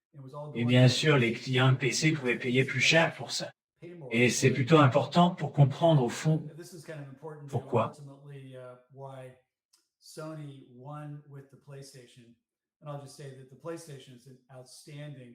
C'est une machine brillamment conçue. Oui, mais ils ont triché, parce qu'ils ajoutent le CD. Le CD leur appartient. Comparé à vous, qui devez payer le CD, eux non. Eh bien, vous pouvez dire ça, mais nous, on avait Matsushita. Matsushita était une plus grosse entreprise que Sony. Oh, oui. Et tous les deux pouvaient faire baisser les prix du CD repointé. Mais voilà ce que j'essaye d'expliquer à propos de Sony. Ils sont arrivés 2 ans plus tard. Voilà ce que ça veut dire. Premièrement, ils ont de meilleurs ASIC, de meilleures puces sur mesure. C'est simplement la nature de Moore's Law 20. Donc, ils ont plus de composants et pour moins cher. C'est une console où je... D'accord. Non, juste pour vous dire. Pardon. Juste pour vous dire, la Psun est une des consoles sur lesquelles j'ai beaucoup travaillé, la première Psun. Je connais très bien la Psun. Pardon, Patrick. Bon, eh bien, vous vous souvenez du moment historique où Sony avait lancé la PlayStation au Japon en 1994 au prix de $495. Parfait. Vous savez, s'ils avaient fait ça aux États-Unis, on les aurait concurrencés bien plus frontalement. Parce qu'en fait, dès le printemps 1994, on avait déjà baissé notre prix à $499. Donc, mais vous savez, les voilà qui arrivent aux États-Unis. Et je pense que Sony savait un peu que ça allait se produire. Mais il y avait toute une série. D'abord, beaucoup de réductions de coûts sur le lecteur CD-ROM point. Ensuite, ils savaient qu'ils allaient se rattraper sur le volume au niveau de leur puce sur mesure. Et ils gardaient aussi un œil, je crois, sur l'approvisionnement en semi-conducteurs de mémoire, la mémoire RAM, et ils pensaient que tout un tas de nouvelles lignes de production allaient être mises en service et qu'ensuite, les prix allaient baisser. C'est ce qui leur a permis de lancer aux États-Unis à $299 un point. Et nous, on ne pouvait pas s'approcher de ce chiffre, même de loin. Et à partir de là, ça a vraiment été la dégringolade. Et c'est drôle parce que la table ronde d'ouverture, c'était la conférence de la Software Industry Association. Et c'est un organisme qui a changé de nom plusieurs fois. Ce n'était pas un CES. C'était plutôt un événement de l'industrie du jeu. Donc la table ronde d'ouverture parle entièrement de jeux vidéo, parce que c'est le thème de la conférence. Steve Rice, qui était président de Sony US à l'époque, on l'a présenté pour qu'il monte donner une intervention. Et d'autres dirigeants étaient là-haut sur l'estrade, dont Howard Lincoln de chez Nintendo. Et Steve arrive au pupitre et il dit juste $299. Et faut le faire. Ouais. Et puis, il se rassoit. C'était l'intégralité de son discours. Et ensuite, Howard Lincoln, après le discours, quand le bruit était retombé, Howard Lincoln s'est penché et a dit « Eh bien, j'espère que vos actionnaires sont à l'aise avec ça. » Je ne me souviens pas des mots exacts en ce moment précis, mais c'était quelque chose comme « Je ne pense pas que vos actionnaires vont apprécier ça. » C'était vraiment ce que Howard disait. En gros, il disait « Vous allez vous faire laminer. Vous allez le regretter. » Mais environ une semaine plus tard, le prix d'un seul mégaoctet de RAM, vous savez, un mégaoctet de mémoire, ça se vendait $24 l'unité et ça a chuté en une semaine à $8. Donc en gros, là, vous économisez environ $50 de composants si vous avez 3 mégaoctets de RAM, ce qu'avait la PlayStation et ce qu'on avait nous. Et ça les a encouragés à se lancer hardiment à $299. Vous savez, ils se savaient une grosse entreprise solide. Je n'avais pas ce genre de relation avec mes fournisseurs de matériel. Aucun d'eux n'avait vraiment envie de se mouiller et d'injecter de l'argent dans des partenariats avec Sony, parce qu'ils n'avaient pas un aussi bon modèle économique. Donc bravo à Sony d'avoir prédit l'avenir de cette façon et de s'être mouillé avec ce prix. C'était game over. Vous connaissez l'histoire entre EA et Sony? Je crois que c'était après votre départ, parce qu'à l'époque, je travaillais chez Delphine Software. Et l'éditeur, c'était Electronic Arts pour Fade to Black et Motor Racer. Et vous aviez une équipe hardware au sein d'EA qui faisait des dev kits. Pour Epson bidouiller, en fait, la console grand public, ils ajoutaient de la mémoire, ils ajoutaient un réseau, ils ajoutaient la compatibilité avec le micro, etc. Vous vous en souvenez? Vous êtes au courant de ça ou pas du tout? Oui, vous savez, évidemment, Sony ils ont eu une évolution initiale dans la façon dont ils sont entrés dans le jeu. Et ils ne faisaient pas tout. Et puis Ken Kutaragi a commencé à être concepteur et fournisseur de composants pour Nintendo. Et je ne me souviens pas exactement, mais en gros, il dirigeait un service qui était autorisé à passer des contrats externes pour des fabricants concurrents et à gagner de l'argent grâce aux nouveaux composants inventés au passage et que Sony pouvait produire. Il avait donc noué une relation avec Nintendo. Puis Nintendo s'est intéressé à l'idée de collaborer avec lui et avec Sony autour d'un lecteur CD au moins. Et bien sûr, ils se sont tous les deux emballés là-dessus et ils ont fait quelques annonces publiques à ce sujet. Et puis ils ont découvert que les deux entreprises pensaient chacune qu'elle allait contrôler les licences du contenu sur les CD. Et Sony se disait, eh bien, c'est nous qui fabriquons le lecteur CD, donc un module additionnel pour votre système. On devrait pouvoir contrôler cette plateforme. Et ça, ce n'est pas le style de Nintendo. Nintendo veut tout contrôler entièrement et que tout soit propriétaire. Donc en gros, le projet a volé en éclats et a été abandonné. Et c'est là que Sony et Ken Kutaragi ont commencé à travailler sur leur propre projet. Et 3Do a tout simplement raté l'occasion de se connecter avec eux au bon moment. Je pense que si notre premier contact avec Sony avait eu lieu 1 ou 2 ans plus tôt, il serait peut-être devenu notre plus gros partenaire.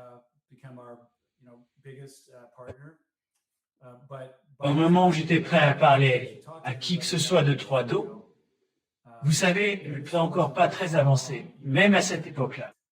On n'était pas assez avancé pour convaincre Sony de ne pas poursuivre ce qu'ils faisaient déjà.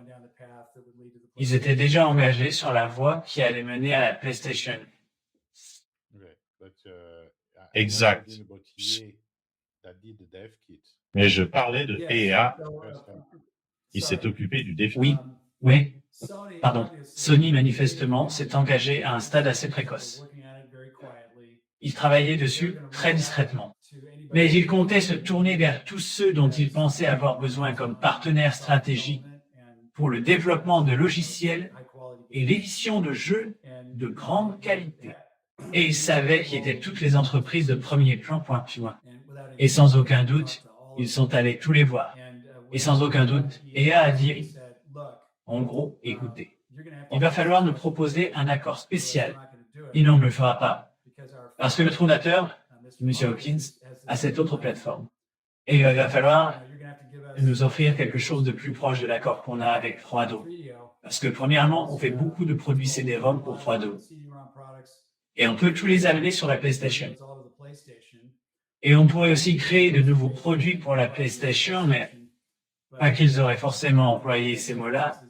Je pense que Sony a compris que les dirigeants qui m'avaient remplacé étaient ravis de me poignarder dans le dos pour leur obtenir un meilleur accord avec Sony. Et c'est juste, je ne sais pas, la mentalité impitoyable de ces costards-cravates qui pouvaient se dire, et vous savez, on peut couvrir 3Do, mais aussi en tirer profit, et on peut utiliser le poids de 3Do pour obtenir ce qu'on veut de Sony. On ne peut pas leur en vouloir. Oui, je suis d'accord. Pour ce qui est dû, à l'intérieur de la 3Do, vous avez la 3D. Et la 3D était l'une des plus grandes fonctionnalités de la 3Do. Mais si vous comparez à l'époque, à ce que faisait J, et après ça, à la Nintendo 64 et à la Epson,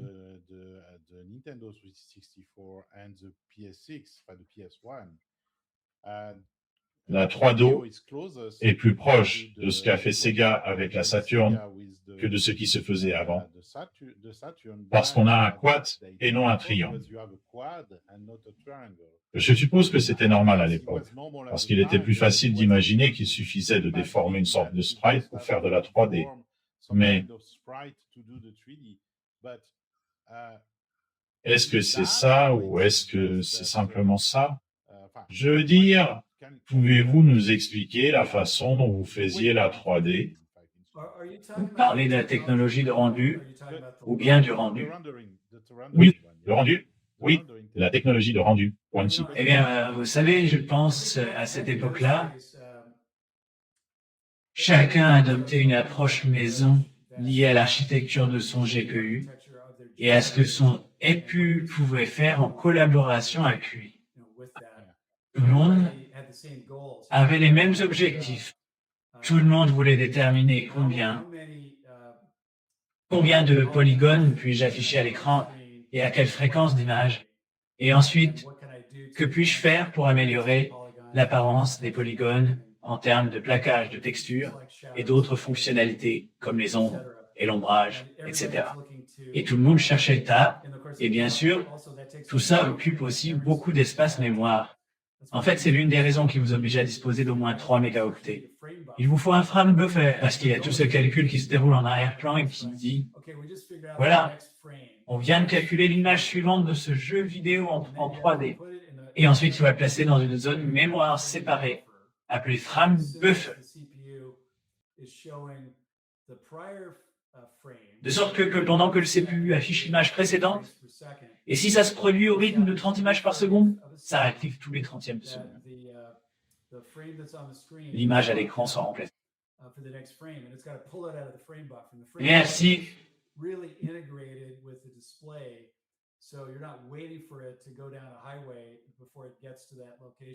Au-delà de 15 images par seconde, l'œil humain n'arrive plus à suivre. C'est comme si je bougeais la main comme ça. Vous voyez, ça devient flou.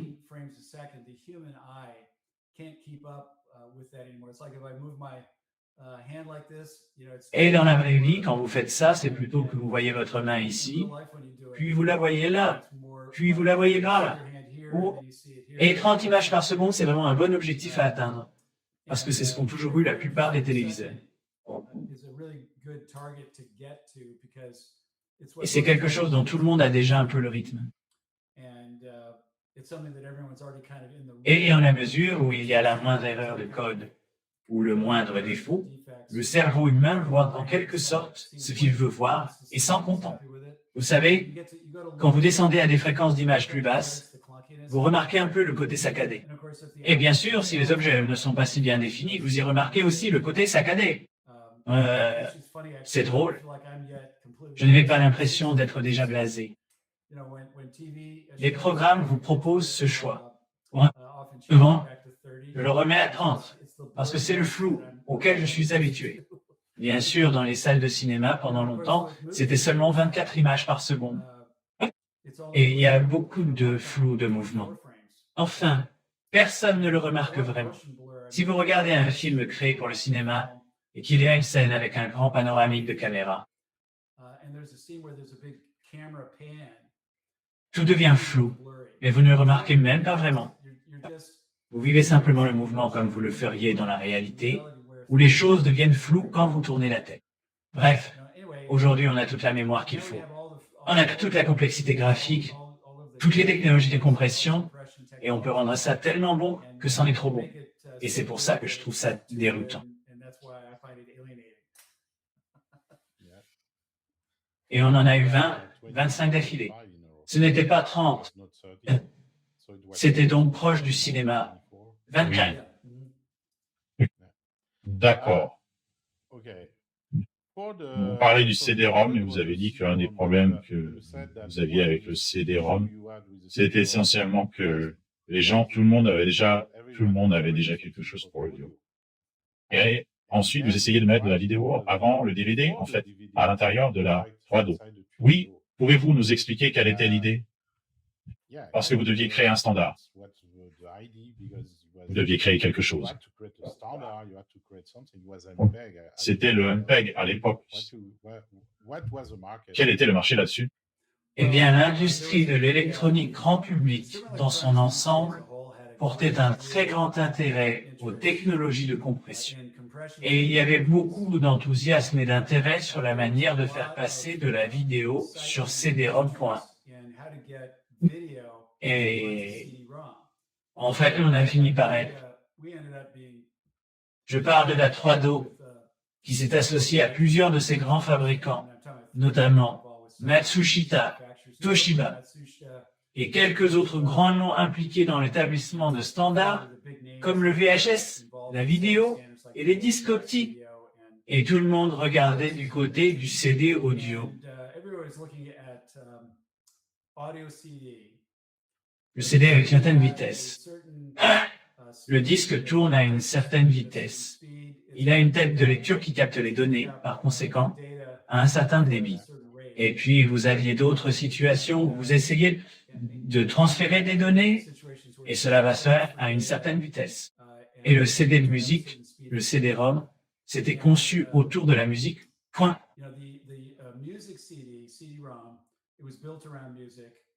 Et il était conçu pour contenir environ 75 minutes de musique à la qualité audio Redbook adéquat. Et c'est parce que l'un des principaux ingénieurs du projet pensait qu'il y avait un morceau de musique classique qui devait vraiment tenir sur un seul disque. Il ne fallait pas qu'on doive le couper et ensuite entendre les 3 dernières minutes sur un deuxième disque. Je ne me souviens plus de quel morceau célèbre il s'agit. J'ai l'impression que c'est un morceau de Beethoven. Donc leur ambition avec le Redbook Audio, c'était de faire tenir cette musique classique et tout un tas d'autres choses sur ces disques avec ce format standard. Et ça allait être plafonné à environ 75 minutes de musique de bonne qualité.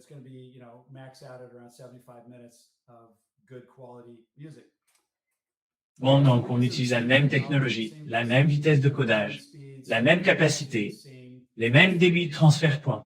Et on se rend compte que, ouah, la vidéo n'est pas très bonne. Et si votre vidéo n'est pas très bonne, vous allez maintenant avoir du mal à avoir un son qui soit bon lui aussi. Alors, vous pourriez essayer de déshabiller Pierre pour habiller Paul et rendre l'audio médiocre afin de l'éloigner du Redbook Audio et de vous donner plus de capacité. Alors, vous savez, on a fait beaucoup de R&D pour essayer de comprendre. Est-ce qu'il existe une percée en matière de compression capable de tout simplement tout comprimer? We did a lot of R&D to try to figure out is there a compression breakthrough that can just squeeze everything down. There were obvious des raisons qui permettaient de le savoir. Vous regardez n'importe quelle vidéo image par image. Il y a tellement de similarités d'une image à l'autre.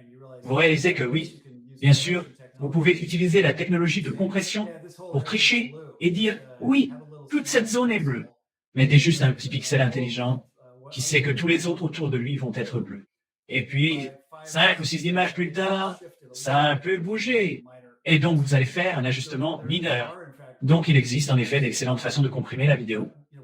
Elle vise tout un son et une image de qualité cinéma à la bonne fréquence d'image. Et ça ne tenait tout simplement pas sur un CD audio. C'était donc un coup dur pour la 3DO. Écoutez, si la 3DO était sortie avec un truc tout nouveau appelé DVD et qu'elle avait pu montrer des films, eh bien, vous savez quoi? Ça aurait rendu le prix du matériel beaucoup plus supportable, mais ce n'était pas encore prêt.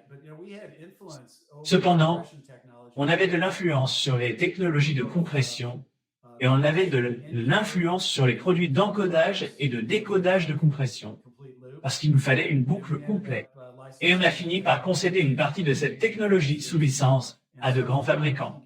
Et certains de nos gars clés qui travaillaient sur la compression sont ensuite partis travailler à Palo Alto pour une entreprise appelée WebTV. Et WebTV a ensuite été racheté par Microsoft et est devenu leur division des standards vidéo. Donc la 3DO a apporté sa contribution à tout ça. Mais en réalité, la PlayStation n'avait pas non plus de lecteur DVD. Mais la PlayStation 2, si.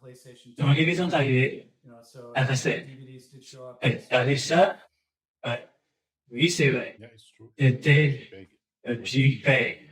Ce n'était que du JPEG à la scène. Donc vous avez dit, à propos du prix, que Sony était bien moins cher, mais vous commencez avec un prix plus élevé. Pour la 3DO, on dirait que c'était autour de $699 au départ, mais c'est très vite passé à $599.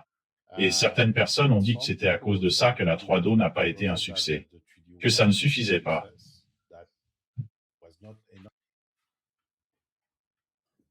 Vous savez, c'est une question intéressante de savoir comment la 3DO aurait marché si le prix de lancement avait été de $499. Mais ce n'est pas vrai qu'on ait vendu beaucoup de 3DO au prix de $699. $699 aux États-Unis, c'était le prix conseillé par le fabricant.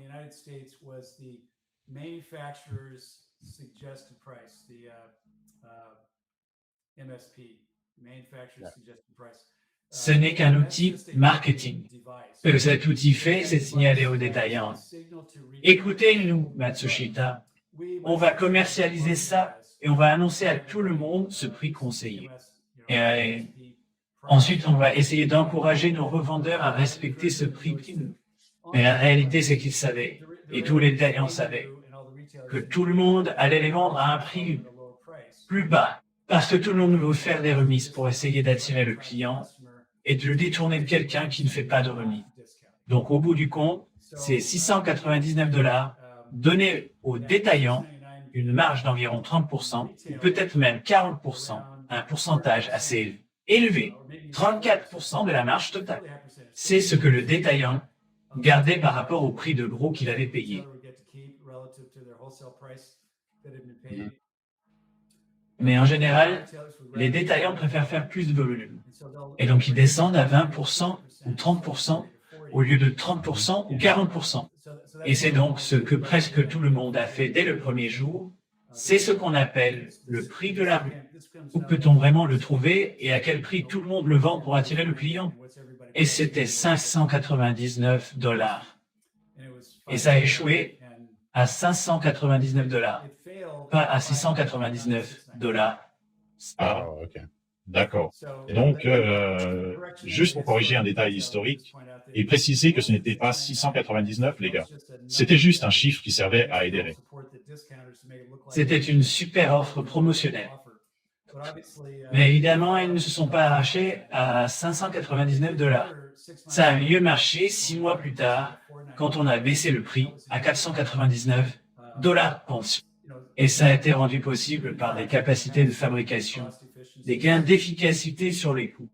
Mais encore une fois, on a juste affaire à nos propres partenaires de fabrication qui essaient de gagner de l'argent sur le matériel, alors que Sony. Et si vous êtes le seul fabricant avec une grosse part de marché, vous allez gagner plus d'argent de cette façon. Et vous avez un consortium réunissant tout un tas d'entreprises, alors oui, vous aurez une part de marché plus faible. Enfin, bref.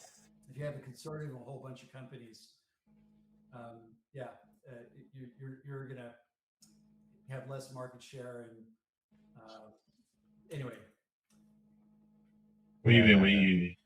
Et ce qui est notable dans le cas de 3Do, c'est le fait que vous ne fabriquiez pas vous-même le matériel. C'était plutôt que vous accordiez des licences, en fait, à de nombreuses autres entreprises. Et chacune d'elles avait une conception différente. Elles ne faisaient pas la même conception. Et même quand j'étais chez Delphine Software, on en a reçu une de...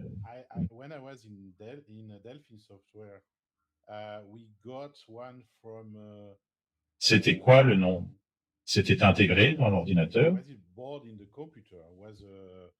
Oui, ça aurait été créé en dernier. La technologie interne était toujours la même. Elle était peut-être agencée différemment sur un circuit imprimé, ou alors...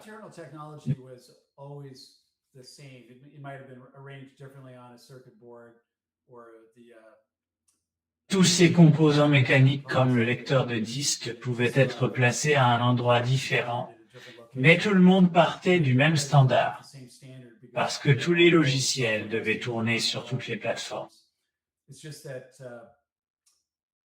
C'était un produit trop innovant pour atteindre rapidement un énorme volume de fabrication.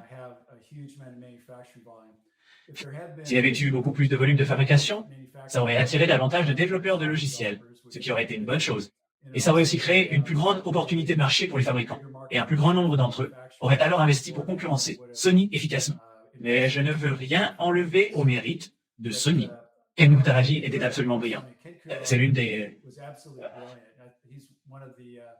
personnes qui, je pense, ont eu le plus grand impact dans l'histoire des jeux vidéo. Et à juste titre. C'est un type incroyablement intelligent.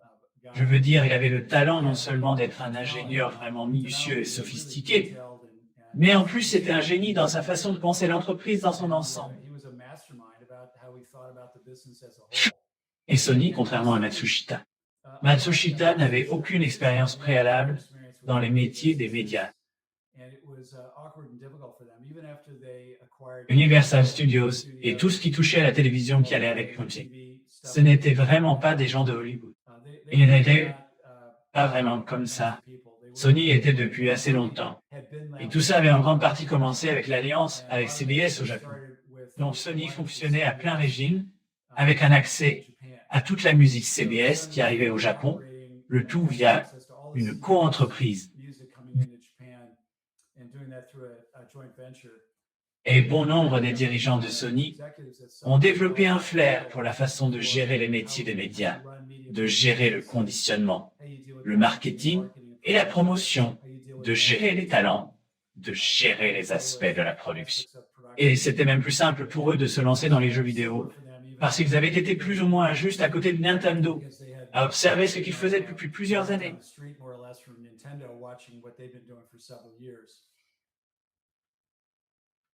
Oui, juste une anecdote amusante à propos de Kutaraji.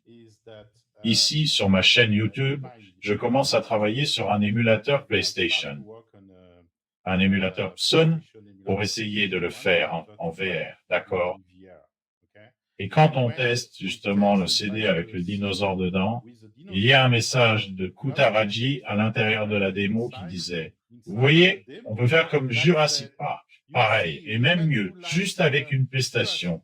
Et même Gigi ne nous a pas aidés, ou quelque chose comme ça. » Vous voyez, on se dit « Waouh !» J'ai fait une vidéo là-dessus parce que ce type, comme vous l'avez dit, il est intelligent et il était d'une certaine façon un peu un challenger pour les autres. Donc vous avez raison. Vous avez raison. Ouais. Ouais. Et l'une des plus grandes différences avec la 3DO, c'était le fait qu'elle n'avait pas de verrouillage régional. Vous n'aviez pas de blocage selon la région. Et les autres à l'époque, Nintendo, Sega et PlayStation faisaient ça. Ils verrouillaient par zone pour ne pas avoir de vente croisée entre les marchés. Oui, je veux dire que, mince, je n'aime pas. Je n'ai jamais vraiment aimé cette idée. Je ne pense même pas que ça ait vraiment beaucoup de sens d'un point de vue commercial. La chose que si vous avez un marché mondial, et je suppose qu'on le voit maintenant avec les App Stores. Je veux dire, vous mettez une appli sur l'App Store, elle est disponible dans tous les pays, et n'importe qui peut la télécharger. Ce sera partout pareil. Donc oui, je trouve que c'est un peu paranoïaque de croire qu'on peut vraiment segmenter et séparer ces différentes régions, et d'une manière ou d'une autre, je ne sais pas. Je pense qu'une partie de ça avait à voir avec la peur de la copie illégale et de la contrefaçon. C'est juste réfléchir au problème, si vous voulez mon avis. Oui, je suis d'accord. Et à propos des jeux, je veux dire, vous avez le jeu Road Rash, vous avez Need for Speed, qui était un jeu EA. Vous n'avez pas beaucoup de portages, non? Vous savez, c'est juste une question de temps. Un 3DO a été un très gros changement pour les développeurs de jeux. Vous savez, ils basent des jeux sur cartouche ou du PC. Ils n'ont pas beaucoup de fonctionnalités multimédia. Ils n'ont pas beaucoup d'espace mémoire, en particulier sur les cartouches. Ils travaillent avec des bitmaps, pas des polygones. Donc, il y a une période d'adaptation absolument nécessaire où les développeurs se retrouvent tout à coup à manier des lecteurs CD-ROM et toute cette capacité, la possibilité d'avoir un certain degré de vidéo, un certain degré de son enregistré, de voix enregistrée, de musique et toutes sortes de puissances 3D qu'ils n'avaient pas auparavant. Et c'était tout simplement un peu écrasant. Donc, le développement des produits à la période, disons de 1992, 93, 94, voire 95, au moment où Sony arrive enfin aux États-Unis, tout a juste pris bien plus de temps que prévu. Et il y avait plus d'ambition mise dans des choses qu'ils avaient toujours voulu faire et qu'ils pouvaient enfin faire, comme avoir tout un tas de séquences vidéo juste pour aider à la narration. Je pense qu'avec le recul, tout ça était surestimé et probablement inutile. Et juste que, quand on se dit d'un coup, j'ai tout cet espace sur ce disque, alors utilisons-le.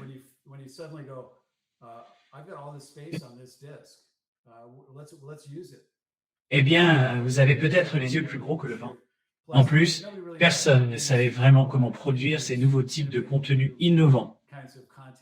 Et donc, au début, une bonne partie était plutôt médiocre, ou tout simplement pas vraiment aboutie. C'était, je ne sais pas. Il y a eu quelques produits que j'ai aimés, qui étaient en quelque sorte portés par la vidéo.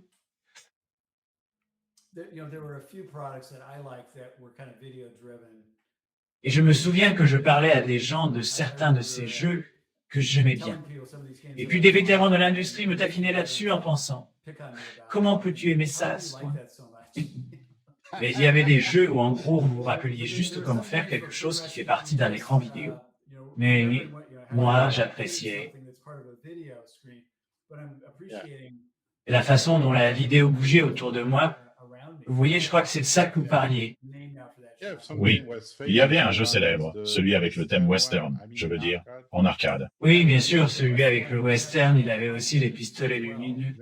Exactement, oui. Oui, C'était un jeu d'arcade avant qu'on ne mette la main dessus. exactement. Oui, mais vous savez, l'industrie a dû apprendre à fabriquer ces jeux plus avancés et plus compliqués. Et là encore, on a en quelque sorte tout préparé le terrain pour Sony. Phil Harrison, l'un des cadres dirigeants de Sony, il y a longtemps, je crois en 1994, m'a montré le classeur de documents que vous receviez si vous deveniez un licencié logiciel de Sony.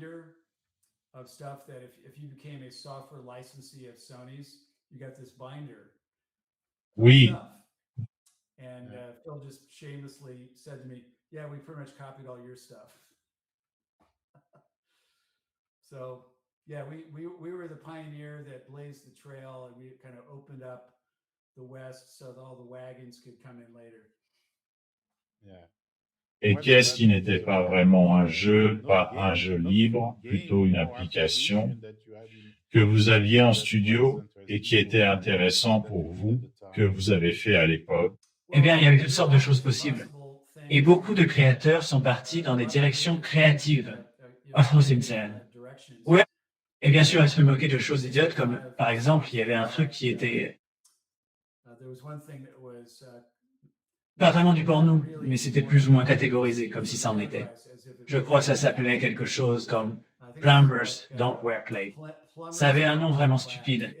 Et c'est en gros une vidéo avec quelques moments de gameplay où vous devez faire un choix où un plombier rend visite à une maison. Et merci. Ben, merci. All I can say is there was definitely a market. You know, in fact, there was a whole lot of erotic stuff that was produced in Japanese just for the Japanese market. Japanese market. Oui, c'est vrai qu'aux États-Unis, ça pouvait être plus compliqué. Oui, vous savez, j'adore les Japonais et leur sens de l'honneur. Donc, ils n'affichent pas leurs sentiments, mais quand ils sont chez eux et qu'ils ont de l'intimité, ils s'adonnent à beaucoup des mêmes choses que tout le monde. C'est amusant. Et vous aviez prévu d'avoir un modem à l'époque du début, avant le début d'Internet? Oui, on s'est toujours intéressé au réseau. Et très tôt, on a fait venir des partenaires stratégiques, dont Time Warner. Et Warner avait un très grand réseau câblé. Et tout à coup, il y avait des discussions sur la façon dont on pouvait avoir un système de télévision par câble à 500 chaînes, avec de la fibre optique et de la compression numérique, qui allait permettre de rapprocher beaucoup plus les signaux. Et donc, tout le monde était obsédé par ça. Pour moi, l'un des temps forts de ma carrière, ça a été de participer à une table ronde lors du plus grand congrès annuel de télévision par câble au monde, qui se tenait cette année-là à Anaheim. Et il y avait une table ronde d'ouverture, et j'ai été aux côtés de Rupert Murdoch, Ted Turner et John Malone. Et John Malone, c'est le type qui a lancé à la fois Tessie, qui est devenu plus tard. Ils ont changé pour une autre grande marque. J'oublie de quelle marque il s'agissait. Mais en tout cas, c'était le plus grand réseau câblé, point. Et ensuite, tous les créateurs venaient voir Tessie et disaient « On veut être sur votre réseau ». Et s'ils voyaient que vous aviez quelques créneaux de libre, ils disaient « Bien sûr, vous pouvez en avoir un. Mais d'abord, vous devez nous donner 20% du capital de votre entreprise. » C'était donc du racket. Et c'est le genre de manœuvre pour lequel John Malone était célèbre. Et donc, il a créé Liberty Media comme le réceptacle dans lequel allait 20% de la propriété de tout futur réseau de télévision. Et vous pouvez vérifier ça aujourd'hui. Realty Media vaut énormément d'argent. Langdon Malone était probablement le type le plus malin de toute la salle, à cette table ronde. Et bien sûr, j'étais nettement plus jeune que tous les autres participants. Et bien sûr, il se demandait tout ce que... C'est comme un cheval vous savez, c'est comme le plan du cheval, vous savez, le cheval du plan en 3, quelque chose comme ça, oui, pour essayer de vous faire venir et après ça, vous prendre votre entreprise. Donc, après la 3Do, vous avez commencé à travailler sur le projet N2, donc le niveau supérieur de la 3Do, qui était très puissant à cette époque, peut-être même plus puissant que la PS2 ou quelque chose comme ça, c'était proche de ça. Mais qu'est-ce qui s'est passé? Je dirais bien au-delà de ça, de loin. Oui, oui, oui. Mais voyez, on savait qu'on ne pouvait pas, vous savez, du 32 bits contre du 32 bits. On savait que Sony, avec des ASIC plus récents, des CPU plus récents, etc., et simplement la force brute. Je veux dire, Sony était une entreprise tellement puissante et redoutable. J'ai eu une conversation quelques années après le lancement de la PlayStation avec Howard Lincoln de chez Nintendo. Et il a dit, vous savez, chez Nintendo, on n'a jamais été intimidé. On s'est jamais vraiment inquiété d'aucune autre marque. Vous savez, on sait comment on pourrait battre Sega. On sait qu'on pourrait battre un tel et un tel. Il a dit, mais oui, Sony, c'était une toute autre histoire. Il savait simplement que Sony avait une puissance de marque mondiale incroyable qu'il ne pouvait pas égaler. Vous savez, même Nintendo s'inclinait devant Sony. Et leur technologie nous dépassait d'un bond, et leur prix était plus bas. Donc, ce n'est pas une situation gagnante. Alors, on s'est dit, eh bien, ils nous ont devancé d'un bond. Pourquoi est-ce qu'on ne les devancerait pas à notre tour? Et on a terminé la phase de R&D sur la machine à 30 puces pour pouvoir concevoir un 64.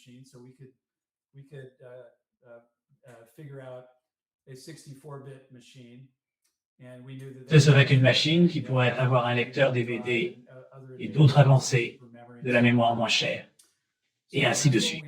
Donc voilà ce qu'on a entrepris de faire.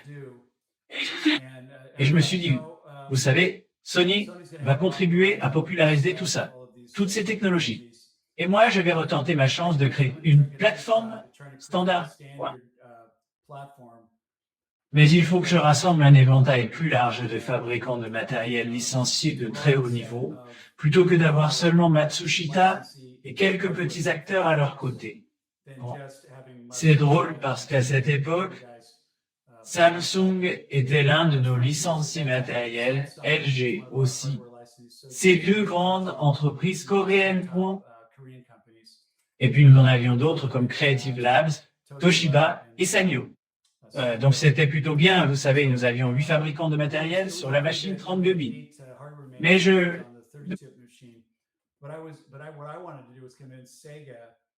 voulais qu'ils unissent leurs forces avec nous sur la N2. Et ils ont dit oui. Et ensuite, j'ai aussi obtenu un oui de Philips, le principal fabricant européen. Alors je me dis, bon, maintenant nous avons Matsushita, les Coréens, les meilleurs fabricants européens. Et l'autre que je viens de mentionner et que j'oublie maintenant, ouais, voilà. Bon. Alors je me dis, génial, c'est génial, c'est génial. Et je vais changer le modèle économique pour qu'on puisse être plus ouvert sur la façon de répartir les redevances de licence des logiciels. Et je vais faire en sorte qu'on procède sous forme d'ingénierie non récurrente, avec un contrat. Et on le fera moyennant des honoraires. Et ça nous donnera des bénéfices et couvrira nos dépenses pour les 3 années suivantes pendant qu'on y travaille. Et en gros, j'ai obtenu un accord de principe sur tout ça pour le faire à 100 millions de dollars. Et puis, Philips a décidé de ne pas continuer. Et ensuite, le PDG de Matsushita, dont le nom de famille, en fait le président du conseil d'administration de Matsushita, dont le nom de famille était Matsushita, voulait rencontrer Nakayama-san, le PDG de Sega, pour un dîner coin. J'ai trouvé que c'était une très mauvaise idée, parce que Nakayama-san était un sacré personnage. Et je pensais qu'il s'aliénerait la royauté de la lignée Matsushita. Et au fait, monsieur chez Matsushita, il avait épousé la fille du fondateur. Alors, il a changé son nom de famille pour Matsushita, point. Et il est aussi fier d'être un Matsushita que n'importe qui d'autre. Et ils vont à ce dîner. Je n'y suis pas invité. Je ne sais même pas ce qui se passe. Et après, Matsushita nous dit, oui, on met Sega dehors. Notre président n'a pas apprécié le PDG de Sega. Ouais.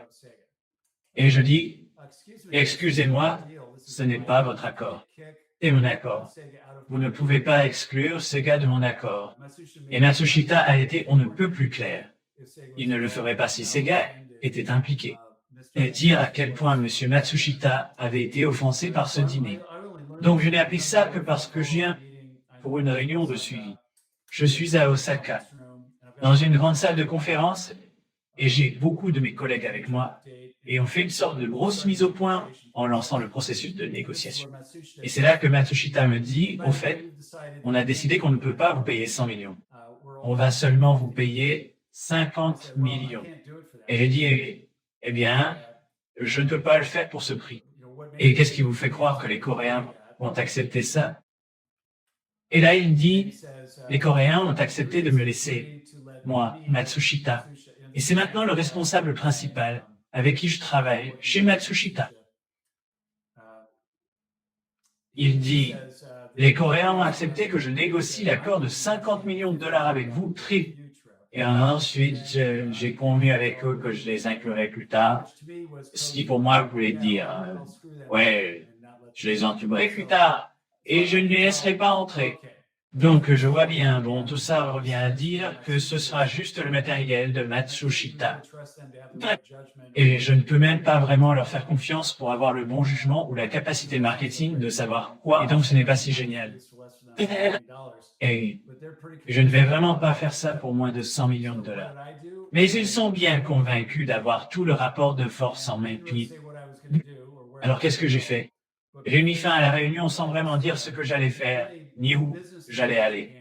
Mais avant de terminer la réunion, vous savez, dans une réunion d'affaires au Japon, on est à Londres et le patron est au milieu d'un côté, et je suis au milieu de l'autre côté. Et puis à mesure qu'on descend les côtés, on arrive aux personnes de moins en moins importantes, étape par étape, point. Alors j'écris juste un petit bout de papier, et je le passe à ma droite. Il descend jusqu'au bout, et la personne au bout, donc la personne au rang le plus bas qui est vraiment un peu plus subalterne, disons le secrétaire. Il sort de la salle de conférence, traverse le couloir ou le corridor, et passe de l'autre côté, et va le remettre à une secrétaire là-bas. Et le mot dit, en gros, que M. Hawkins veut réserver une place sur le prochain vol pour Séoul, en Corée. Bon, donc cette personne de l'administration, tout le monde voit ça se passer parce qu'il y a des panneaux de verre. Donc on voit en quelque sorte à travers la salle de conférence, jusque dans le couloir et dans ses bureaux, de l'autre côté. Et bien sûr, tout le monde a vu ce drame de tri. En train d'écrire ce mot, vous savez, après avoir entendu toutes ces mauvaises nouvelles du patron de Matsushita 21. Et il le regarde descendre. Il le regarde passer de l'autre côté. Et puis, bien sûr, un secrétaire, la femme qui était là-bas, l'a reçu. Elle écrit un mot. Elle l'apporte, le remet à leur côté. Boum, boum, boum. Ça ressort. Et donc, c'est comme ça qu'ils apprennent que, oh, vous allez en Corée. Eh bien, on vous a déjà dit que Samsung et LG n'allaient pas vous rencontrer. Ils ont déjà convenu qu'ils ne vous rencontreraient pas. Et moi, je dis, vous savez, bonne journée. Ouais. Alors, je m'en vais simplement. Et ils ne savent pas ce que je fabrique. Mais en fait, je monte bel et bien dans un avion et je m'envole pour la Corée. Et je prends une chambre d'hôtel. Et je reste assis dans un hôtel pendant 2 jours à ne rien faire. Oh. Et ce n'était qu'une ruse. Pendant ce temps, chaque hôtel associé à ce que les Japonais appelleraient un keiretsu, vous savez, une grande société de commerce qui est présente dans tous ces différents secteurs et qui a toutes ces collaborations du genre « tiens-moi, rends-moi service et je te rendrai service ». Donc les années passent et puis finalement un des Coréens me dit « Ouais, vous vous souvenez quand c'est arrivé ?»« Ouais, on a découvert dans quel hôtel vous étiez et ensuite on a trouvé de quelle société de commerce l'hôtel faisait partie. Et ensuite on a conclu que vous deviez être en train de rencontrer Hyundai. Ils sont tous une réunion créative. Et quelqu'un d'autre, pas eux, quelqu'un d'autre va obtenir la M2. Ouais. Bref, Donc après 2 jours à monter cette mise en scène, je rentre chez moi et en l'espace de quelques semaines, j'avais finalisé un accord de 100 millions de dollars avec Matsushita. Et on est obtenu jusqu'au dernier fichu centime. Donc, au fait, il n'y a rien de plus important en affaires que le rapport de force. Mais on peut aussi avoir un rapport de force 10. Il suffit de faire en sorte que les gens y croient. Ouais. C'est comme si le prix était le même. Vous avez raison. Et qu'est-ce qui s'est passé alors? Qu'est-il arrivé à ce projet M2 à la fin? Pardon, vous pouvez Qu'est-il répéter? arrivé au projet M2 à la fin? Oui, voilà. Donc, conclut cet accord de 100 millions de dollars. Le projet démarre officiellement et on se met à produire des puces sur mesure, des conceptions, des outils logiciels et tout le reste. Puis on est arrivé au stade du prototype où notre studio pouvait faire un jeu. On a fait 2 ou 3 choses, notamment un jeu de course plutôt réussi, du genre course professionnelle, de Grand Prix, point.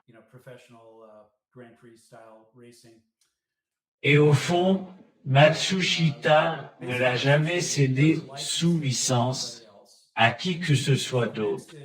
Ils l'ont produit en quantité limitée. Ils ont fabriqué quelques bornes qui s'en servaient, exposées dans des endroits comme les aéroports. Ils ont simplement vu l'énorme progression de Sony et ils ont flanché. Ils se sont juste dit oui, on ne va pas. On n'est pas Sony et on ne va pas dépenser comme ils le font. Et Sony avait investi 2 milliards de dollars dans la PlayStation Pong. Donc Matsushita, tout simplement, il n'était pas prêt pour ce genre de bataille douloureuse. Donc au fond, ça ne s'est jamais vraiment transformé en produit grand public. Ça a aussi servi dans quelques jeux d'arcade. Donc ça a fini avec ces petites configurations de niche, quasi scientifiques ou de marché vertical, mais ça n'a jamais vraiment percé dans la fabrication grand public courant. C'est triste.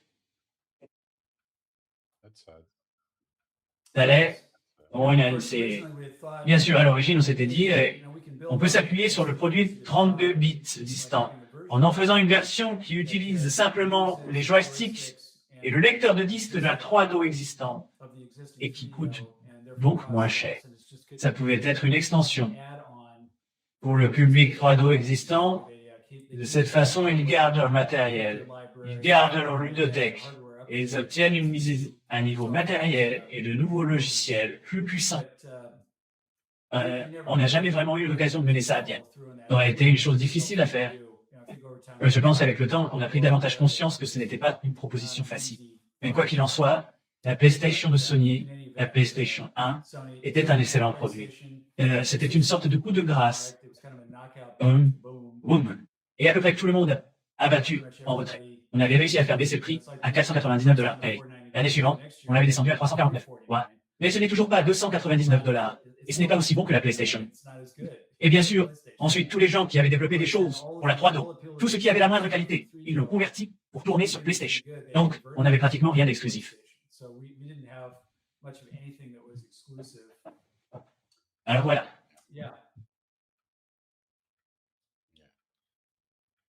Et bon, que pouvez-vous nous dire de tout ça pour conclure, je suppose, sur cette histoire?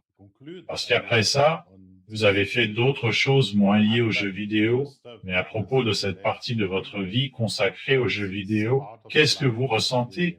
Qu'est-ce que vous en dites? Oui, eh bien, vous savez, c'était plus tard dans les années 90. On a vendu l'activité matérielle.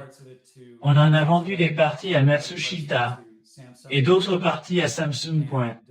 Et oui, encore personne n'est vraiment allé très loin avec quoi que ce soit, mais ça a apporté un peu plus de liquidité à ce qu'il restait de 3DO. Et à ce moment-là, j'ai pris une mauvaise décision. Et ce que j'aurais dû faire, c'était dire, bon, faisons quelque chose de complètement neuf et différent. Devenons une entreprise .com, parce que c'est le moment où le premier navigateur venait de sortir, et où le World Wide Web venait de voir le jour. Mais vous savez, je regrette de ne pas avoir eu le courage de surmonter mon ignorance. Je ne m'étais pas vraiment concentré sur le World Wide Web.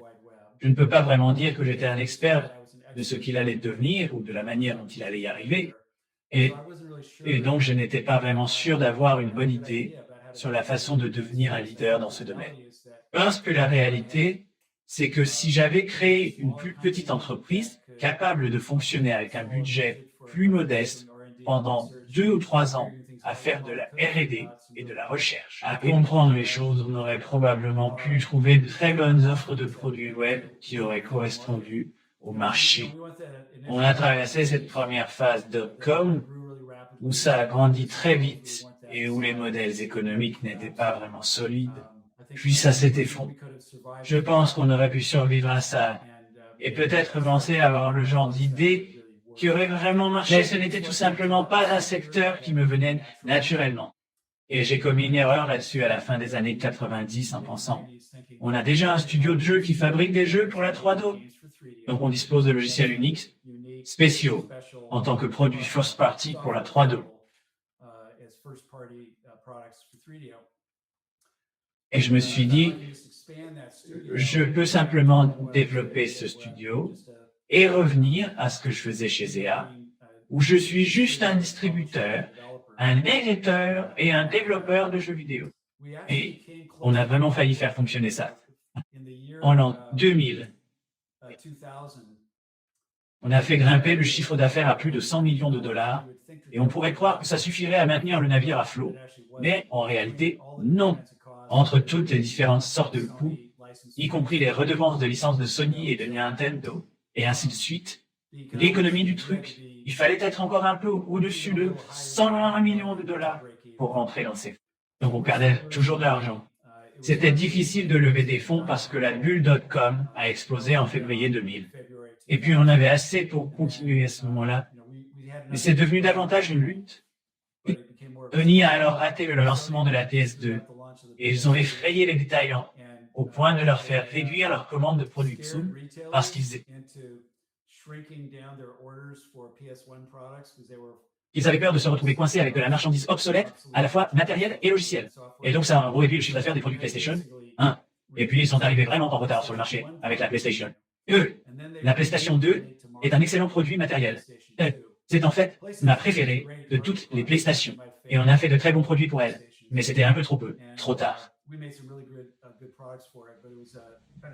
À cette époque-là, ils se mettaient à d'autres choses comme le 11 septembre.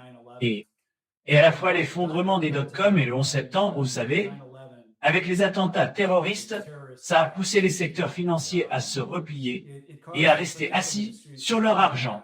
Ils étaient tellement terrifiés qu'ils ne pouvaient pas vraiment prévoir ce qui allait se passer. Mais ils ne voulaient pas investir dans des choses, en particulier dans des entreprises technologiques risquées. Et puis, bien sûr, un peu plus de temps a passé et on a continué à avoir du mal à lever des fonds. Et puis, il se passait d'autres choses aux États-Unis, comme la guerre avec le Koweït. Ah merde. En fait, ce n'est pas le Koweït, c'est l'Irak. La guerre avec l'Irak. C'est encore une chose qui a simplement poussé le secteur financier à reculer.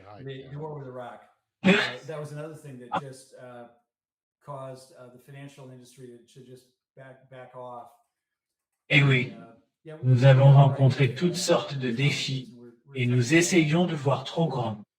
Et oui, vous savez, j'ai beaucoup appris sur moi-même en traversant tout ça, en réalisant que, vous savez, une partie de mes névroses d'enfance, c'était de ne jamais abandonner, de toujours mener le combat, d'être là pour gagner, de m'améliorer.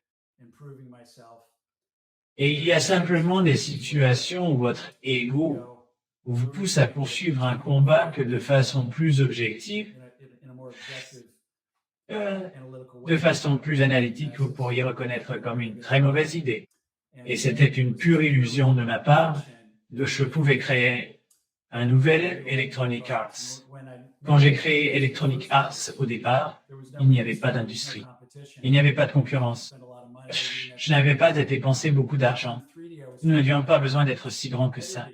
Au moment où 3Do essayait de devenir un concurrent d'EA, nous nous heurtions à ces énormes rivaux qui avaient beaucoup plus de ressources que nous, qui pouvaient convaincre les gros distributeurs de prendre bien plus de stock, qui avaient de gros plans marketing pour leur marque.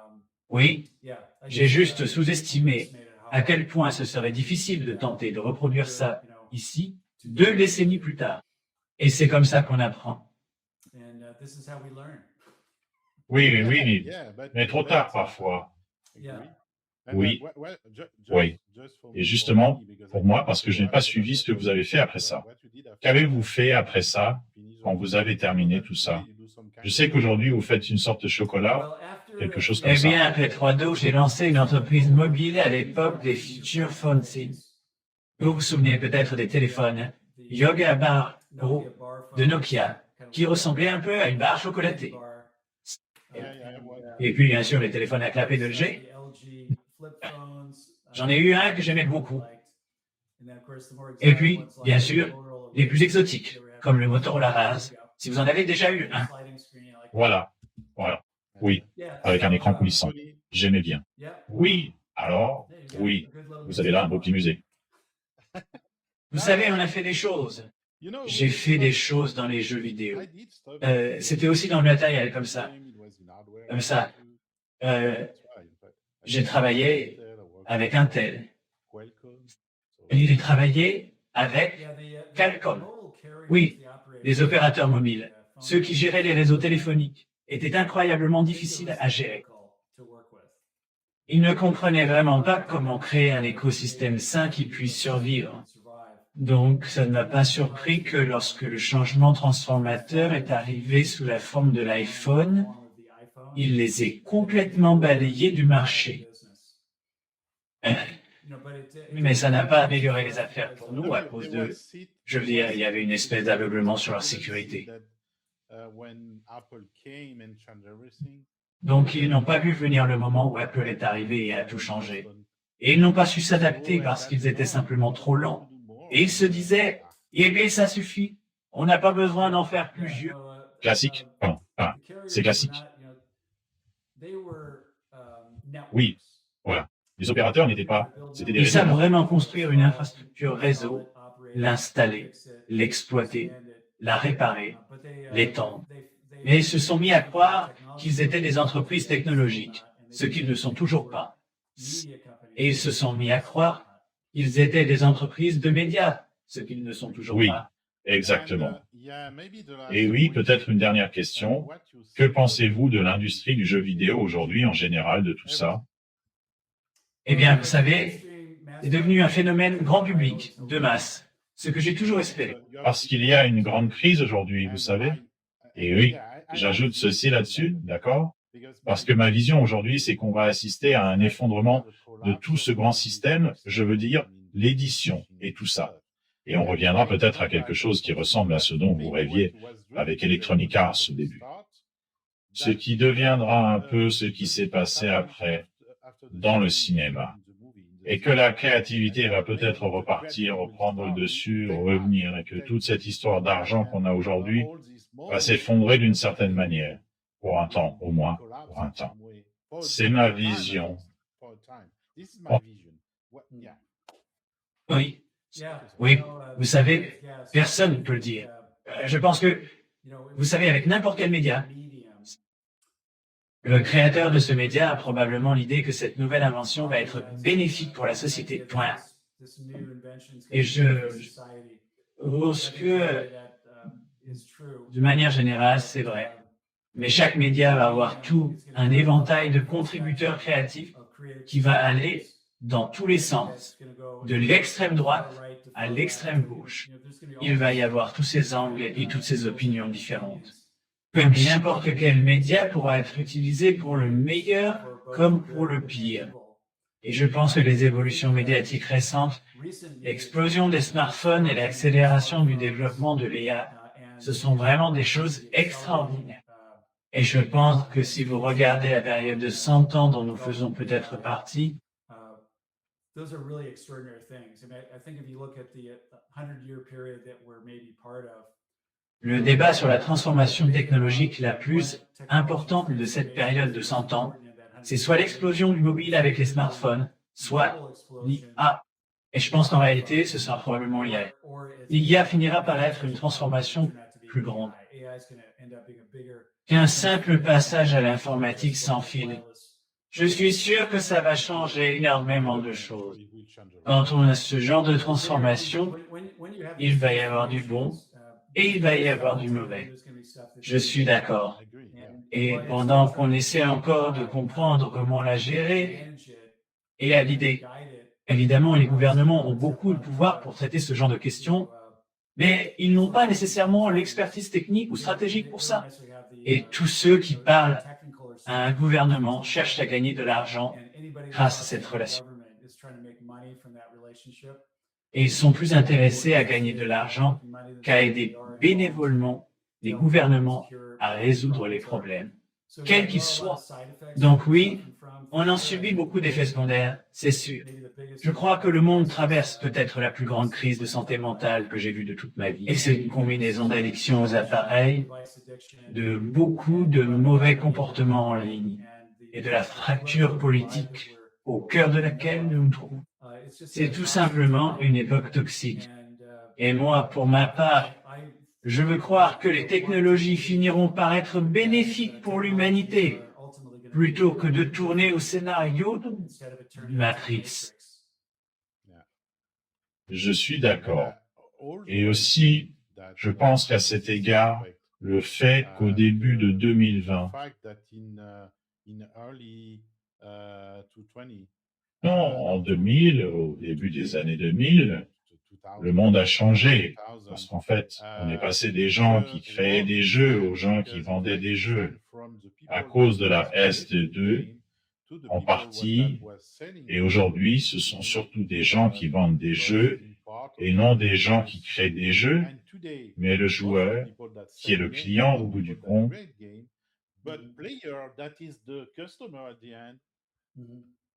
en a assez de ça. Il veut des jeux. Il ne veut pas qu'on lui vende toujours la même chose. C'est pour ça que je dis que tout ça risque de s'effondrer et que peut-être on pourra revenir à une certaine créativité, un peu comme la raison pour laquelle vous avez créé Electronic Arts au départ. Je pense que c'est une volonté intéressante, en fait, ce qu'on voit ici. Oui, je sais qu'il y a beaucoup de joueurs qui adorent l'idée de tomber sur un jeu qu'ils aiment. Ils aimeraient peut-être payer $50 pour l'acheter, le posséder, y jouer pour toujours et recevoir tout un tas de mises à jour gratuites, etc. C'est devenu un modèle dépassé. Quand on regarde le Nojigwa gratuit, c'est le meilleur mot de toute l'histoire du marketing. Vous dites aux gens qu'une chose est gratuite et vous obtenez tellement plus d'essais. Et quand on est arrivé sur le mobile, on a appris cette leçon parce que l'App Store a été lancé et Apple n'autorisait pas un prix inférieur à 99 cents. Vous pouvez proposer tout ce que vous voulez du moment que c'est à 99 cents en plus. Et c'est devenu la norme établie au sein d'iTunes. Alors voici ce qui s'est passé. Les gens se sont dit, d'accord, je mets mon jeu en vente à 99 cents et voilà combien de gens l'ont acheté à ce jour. Bon, maintenant je vais le proposer gratuitement. Et devinez quoi? Eh bien, 200 fois plus de gens l'ont téléchargé. Ce que ça vous apprend, c'est que les gens aiment la gratuité. Et ça fait partie d'une logique de confort dans laquelle les consommateurs se complaisent vraiment. Je dirais qu'avec la technologie et les médias aujourd'hui, la chose la plus importante de toutes, c'est la valeur sociale qu'on en retire. Et la deuxième chose, c'est à quel point on est très exigeant sur le confort. Par exemple, on peut aller sur le web et faire une recherche Google et c'est gratuit. Et ça se fait instantanément. Et on obtient une réponse à notre question. Et vous savez, on aime tout ça, mais on est un peu gâté par ce genre de fonctionnement. Maintenant qu'on découvre que toutes ces données personnelles ont été collectées et utilisées dans des modèles d'IA, et vous savez, c'est genre, qu'est-ce qu'on a fait? On ne réalisait pas ce qu'on faisait. Voilà. Donc je pense que le free-to-play va continuer à être une caractéristique des médias. Mais ce que vous voulez faire, vous devez comprendre que le monde va alors se diviser en deux publics. Les publics qui vont devoir regarder des pubs pour obtenir des choses gratuitement, parce que ça a toujours marché comme ça. Et puis les gens qui choisissent réellement de dépenser de l'argent sur le contenu, d'une façon qui le personnalise, l'adapte, et qui leur donne le sentiment d'être plus compétents et d'avoir un statut plus élevé grâce à ce qu'ils ont accompli. Donc je suis un grand partisan des biens virtuels, des économies et des monnaies virtuelles. Et pas sous la forme de simples mécaniques de machines à sous, de pièges qui ressemblent à des jeux d'argent. Pas selon les manières agaçantes dont les loot box ont été implémentés. Une économie de biens virtuels, c'est quand les gens tiennent à ce pourquoi ils paient, et ça contribue à leur identité en ligne, et qu'ils se sentent intelligents quand ils utilisent ces ressources efficacement. C'est ça le créneau idéal auquel je crois vraiment parce que je me connais en tant que joueur. Je consacre beaucoup de temps et d'efforts à être bon à quelque chose si la compétition et la performance m'intéressent vraiment. Et il devrait y avoir toute une variété de façons d'introduire de l'argent dans cette équation. Ça ne devrait pas reposer uniquement sur le labeur. Ça n'a pas vraiment beaucoup de sens de faire comme dans Warcraft, à l'époque où il fallait beaucoup farmer et crafter, et où on engloutissait une énorme quantité de son temps à essayer d'atteindre le niveau suivant. Je trouve ça un peu ridicule. D'accord. Oui, c'est... Je suis d'accord que ce marché sera toujours là, mais j'espère qu'on aura un peu plus de jeux autonomes, je veux dire, plus créatifs, auxquels on peut jouer, qu'on apprécie comme avant, dans les années 90. Vous voyez ce que je veux dire? Oui, bien, vous savez, c'est une drôle de chose. Quand les jeux vidéo sont arrivés, ils ont en quelque sorte écrasé l'industrie du jeu de société. Mais l'industrie du jeu de société s'est réinventée. Et ce qu'ils ont fait, et une grande partie a été menée en France et en Allemagne, parce que ces pays ont toujours eu des marchés du jeu de cartes et du jeu de société vraiment en bonne santé. Et ces deux pays sont des contributeurs pionniers de l'histoire des jeux de cartes. Bon. Mais en tout cas, c'est là-bas qu'on fait la meilleure impression. Et peu à peu, toute l'industrie a évolué et a réalisé. D'accord. Maintenant, il faut que ce soit dans une boîte vraiment jolie. Et il faut que la boîte soit vraiment grande. Et il faut tout un tas de plateaux de jeux, vraiment épais, vraiment bien faits et vraiment lourds. Et plein d'autres éléments qui ajoutent du poids. Ouais. Et on va le vendre $60. Et les gens seront contents. Vous voyez, alors. Ouais. Beaucoup de ces jeux. C'est comme quand vous allez dans un restaurant aux États-Unis, vous arrivez et vous avez une assiette comme ça. Donc vous savez que vous ne pourrez pas tout manger. C'est la même idée. Vous acceptez de payer le prix, mais vous ne pourrez pas tout manger. Ouais, mes jeux de cartes préférés, créés en Europe, le jeu de construction de deck. Ça s'appelle Fist of Dragonstone. Et je l'ai acheté la seule et unique année où il a été disponible.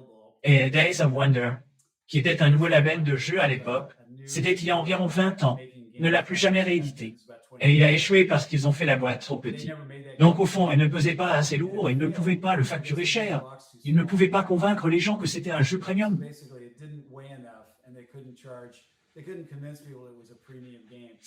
Mais c'est vraiment un jeu premium. Assurément un jeu aussi malin que les colons de Catan. Mais là encore, regardez la boîte des colons de Catan. Elle n'a pas besoin d'être aussi grande. Et pourtant, c'est une grosse boîte. D'accord. Et c'est agréable de voir, encore une fois, la valeur sociale. Beaucoup des jeunes générations se réunissent pour jouer à des jeux de société. Maintenant, d'une manière que ma génération avait plutôt arrêté de faire après s'être lassée du trivial pursuit. Ce qui, pour moi, n'est même pas vraiment un jeu de société. Mais tout ça se diffuse en ligne. Donc, évidemment, les jeux de société qui marchent le mieux aujourd'hui, comme Catan et Carcassonne, se jouent aussi énormément en ligne et tout ce qui peut améliorer la vie sociale des gens sera important. Tout à fait. Tout à fait. D'accord. Mais merci. Merci beaucoup pour tout ça. Ça a duré plus longtemps que le temps que vous m'aviez accordé au départ. Alors, merci pour ça. Très bien, ça m'a fait plaisir. J'espère que vous ferez un bon travail de montage pour que ce ne soit pas trop redondant. Non, ça ne le sera pas. Pas du tout. Et je n'ai pas tout à fait suivi mon ordre de questions parce que, en fait, vous avez répondu à certaines avant même que je les pose, donc c'était parfait, je crois. Et je pense que je vais faire ça de deux façons, peut-être. Parce que, vous savez, je vous présente le deck, le studio, parce que ça commence comme ça. En fait, je commence avec la console et j'explique toutes les consoles.c.